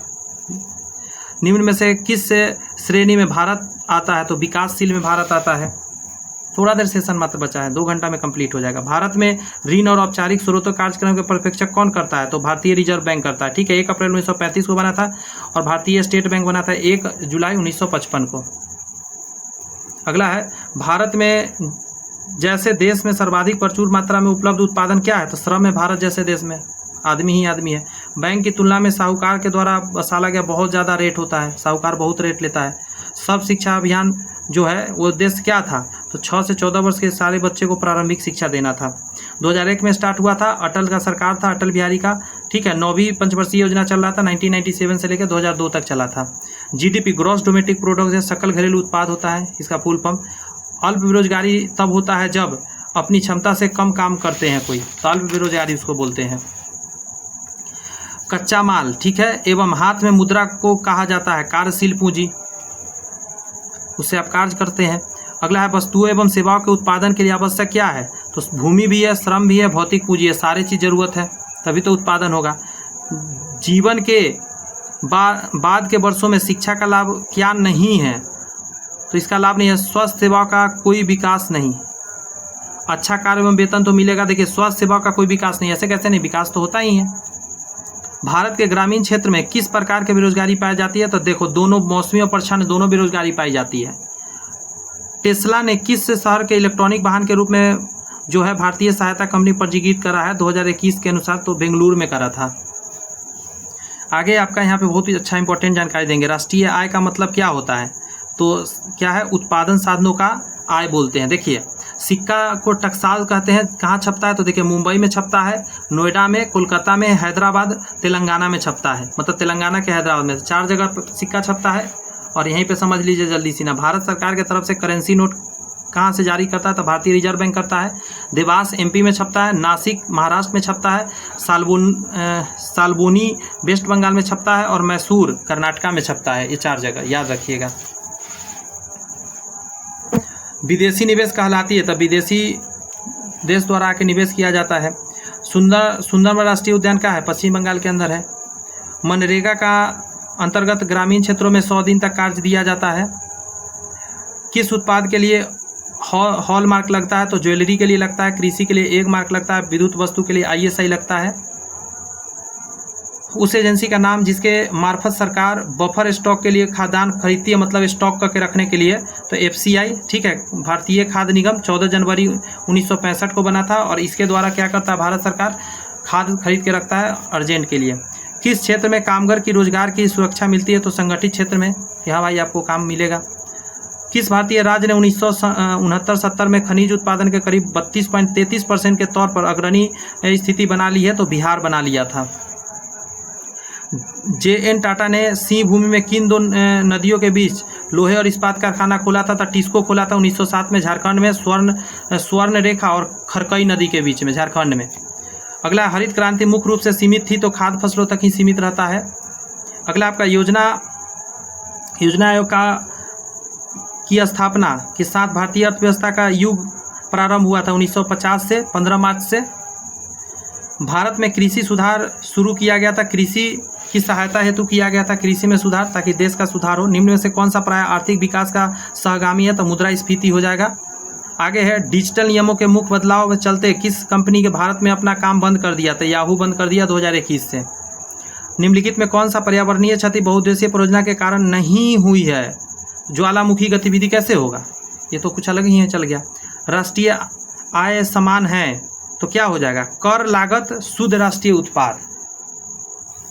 भारत ने मिश्रित अर्थव्यवस्था को चुना दूसरी पंचवर्षीय योजना में, ठीक है। अगला है, भारत में सर्वाधिक राजस्व प्राप्त होता है? तो उत्पाद शुल्क से होता है, GST से। सर्वाधिक वस्तु का अर्थ क्या है? मतलब सार्वजनिक वस्तु का अर्थ जो कि सरकार के द्वारा चलाया जाता है, जिसपे सबका हक होता है। निम्नलिखित में से कौन सा मानव विकास सूचकांक HDI के घटक नहीं है? तो क्या हो जाएगा? स्वास्थ्य और पोषण नहीं है, इसमें प्रत्याशा आ जाता है ऊपर में। भारत में वाणिज्यिक प्रणाली है, तो शाखा बैंकिंग है, बहुत सारा इसमें शाखा है वाणिज्यिक प्रणाली का। निम्नलिखित में कौन सा कृषि मूल्य समर्थन का एक उदाहरण है? तो क्या है? Price floor. अगला है आपका, केंद्रीय बजट के संदर्भ में निम्नलिखित में से कौन सा गैर योजना व्यय के अंतर्गत आता है? तो इसको बोलते हैं रक्षा व्यय, ब्याज सब्सिडी, वेतन व्यय, सभी आ जाता है इसके अंदर, ठीक है। प्रधानमंत्री PBTG विकास मिशन डैश के विकास से संबंधित है, तो आदिवासी समूह से संबंधित है, ध्यान रखिएगा। नीचे मैंने फुल फॉर्म दे दिया है, देख लीजिएगा हाथी में। रिवर्स रेपो रेट पता ही है, तरलता घटा देती है। एक देश के एक विशेष वर्ष के दौरान, मतलब ईयर के दौरान उत्पादित वस्तुओं सेवाओं के मूल्य को क्या बोलते हैं? सकल घरेलू उत्पाद, GDP बोलते हैं। अगला है कि अप्रैल 2023 में प्रमुख फसल, तो ये तो छोड़ ही दीजिए, ये तो पुराना डाटा है। भारत में प्रतिवर्ष आर्थिक सर्वेक्षण प्रकाशित होता है, तो वित्त मंत्रालय भारत सरकार करता है। आगे है, बाबू जगजीवन राम छात्रावास योजना, ठीक है, डैश से संबंधित है, तो SC से है, अनुसूचित जाति से है। कौन सा भारतीय कंपनी बहुराष्ट्रीय निगम है? तो BSNL है। नहीं है, BSNL बहुराष्ट्रीय नहीं, अपना ही देश में सिर्फ चलता है। नाथपा झाकरी जल विद्युत परियोजना भारत के सतलज नदी पर है, हिमाचल प्रदेश में। बस 2-4 क्वेश्चन और बचा है, ज़्यादा नहीं, खत्म हो चुका है क्लास। E20 इससे समझते हैं एल्कोहल मिश्रित पेट्रोल से, इसमें 20% एल्कोहल डाल दिया जाता है, एथेनॉल। भारत के राष्ट्रीय प्रतिस्पर्धा सर्वेक्षण का मुख्य उत्तरदायी क्या है? विभिन्न क्षेत्रों में अखिल भारतीय स्तर पर बड़े पैमाने पर सर्वेक्षण करना होता है। अगला है आपका, भारत में एक्सपोर्ट प्रोपिएंडर इंडेक्स, निर्यात तैयारी सूचकांक का प्रकाशन निम्नलिखित में कौन करता है? तो ये नीति आयोग करता है। अंडरस्टैंड। अगला प्रश्न है आपके सामने कि भारत में मनरेगा कब लागू किया गया? 2006 में, पता ही होना चाहिए। थोड़ा नीचे है, करा किस मूल्यों से सरकार फसलों के समर्थन मूल्य का मूल्य करता है? तो उसको न्यूनतम समर्थन मूल्य, सरकार जो पैसा तय कर देता है वो न्यूनतम समर्थन मूल्य कहलाता है। सर्व शिक्षा अभियान किससे प्रारंभ किया? तो अटल बिहारी वाजपेयी ने 2001 में स्टार्ट करा था। और लास्ट क्वेश्चन आज के क्लास का है, भारत सरकार ने किस बीमा दावों के लिए कौन सा ऑनलाइन प्लेटफॉर्म लॉन्च किया? तो उसका नाम है डिजिलेक्स प्लेटफॉर्म। देखिए, इसको PDF के लिए आपको क्या करना, बहुत अच्छा सॉल्यूशन है, आप इसको पढ़िएगा। PDF के लिए टेलीग्राम ज्वाइन कीजिए, डिस्क्रिप्शन में लिंक दिया गया है। और चैनल सब्सक्राइब कर सकते हैं, ताकि भूगोल आने वाला है, ज्योग्राफी का बहुत बड़ा डिमांड है हर एक एग्जाम में। All the best, bye bye, thank you.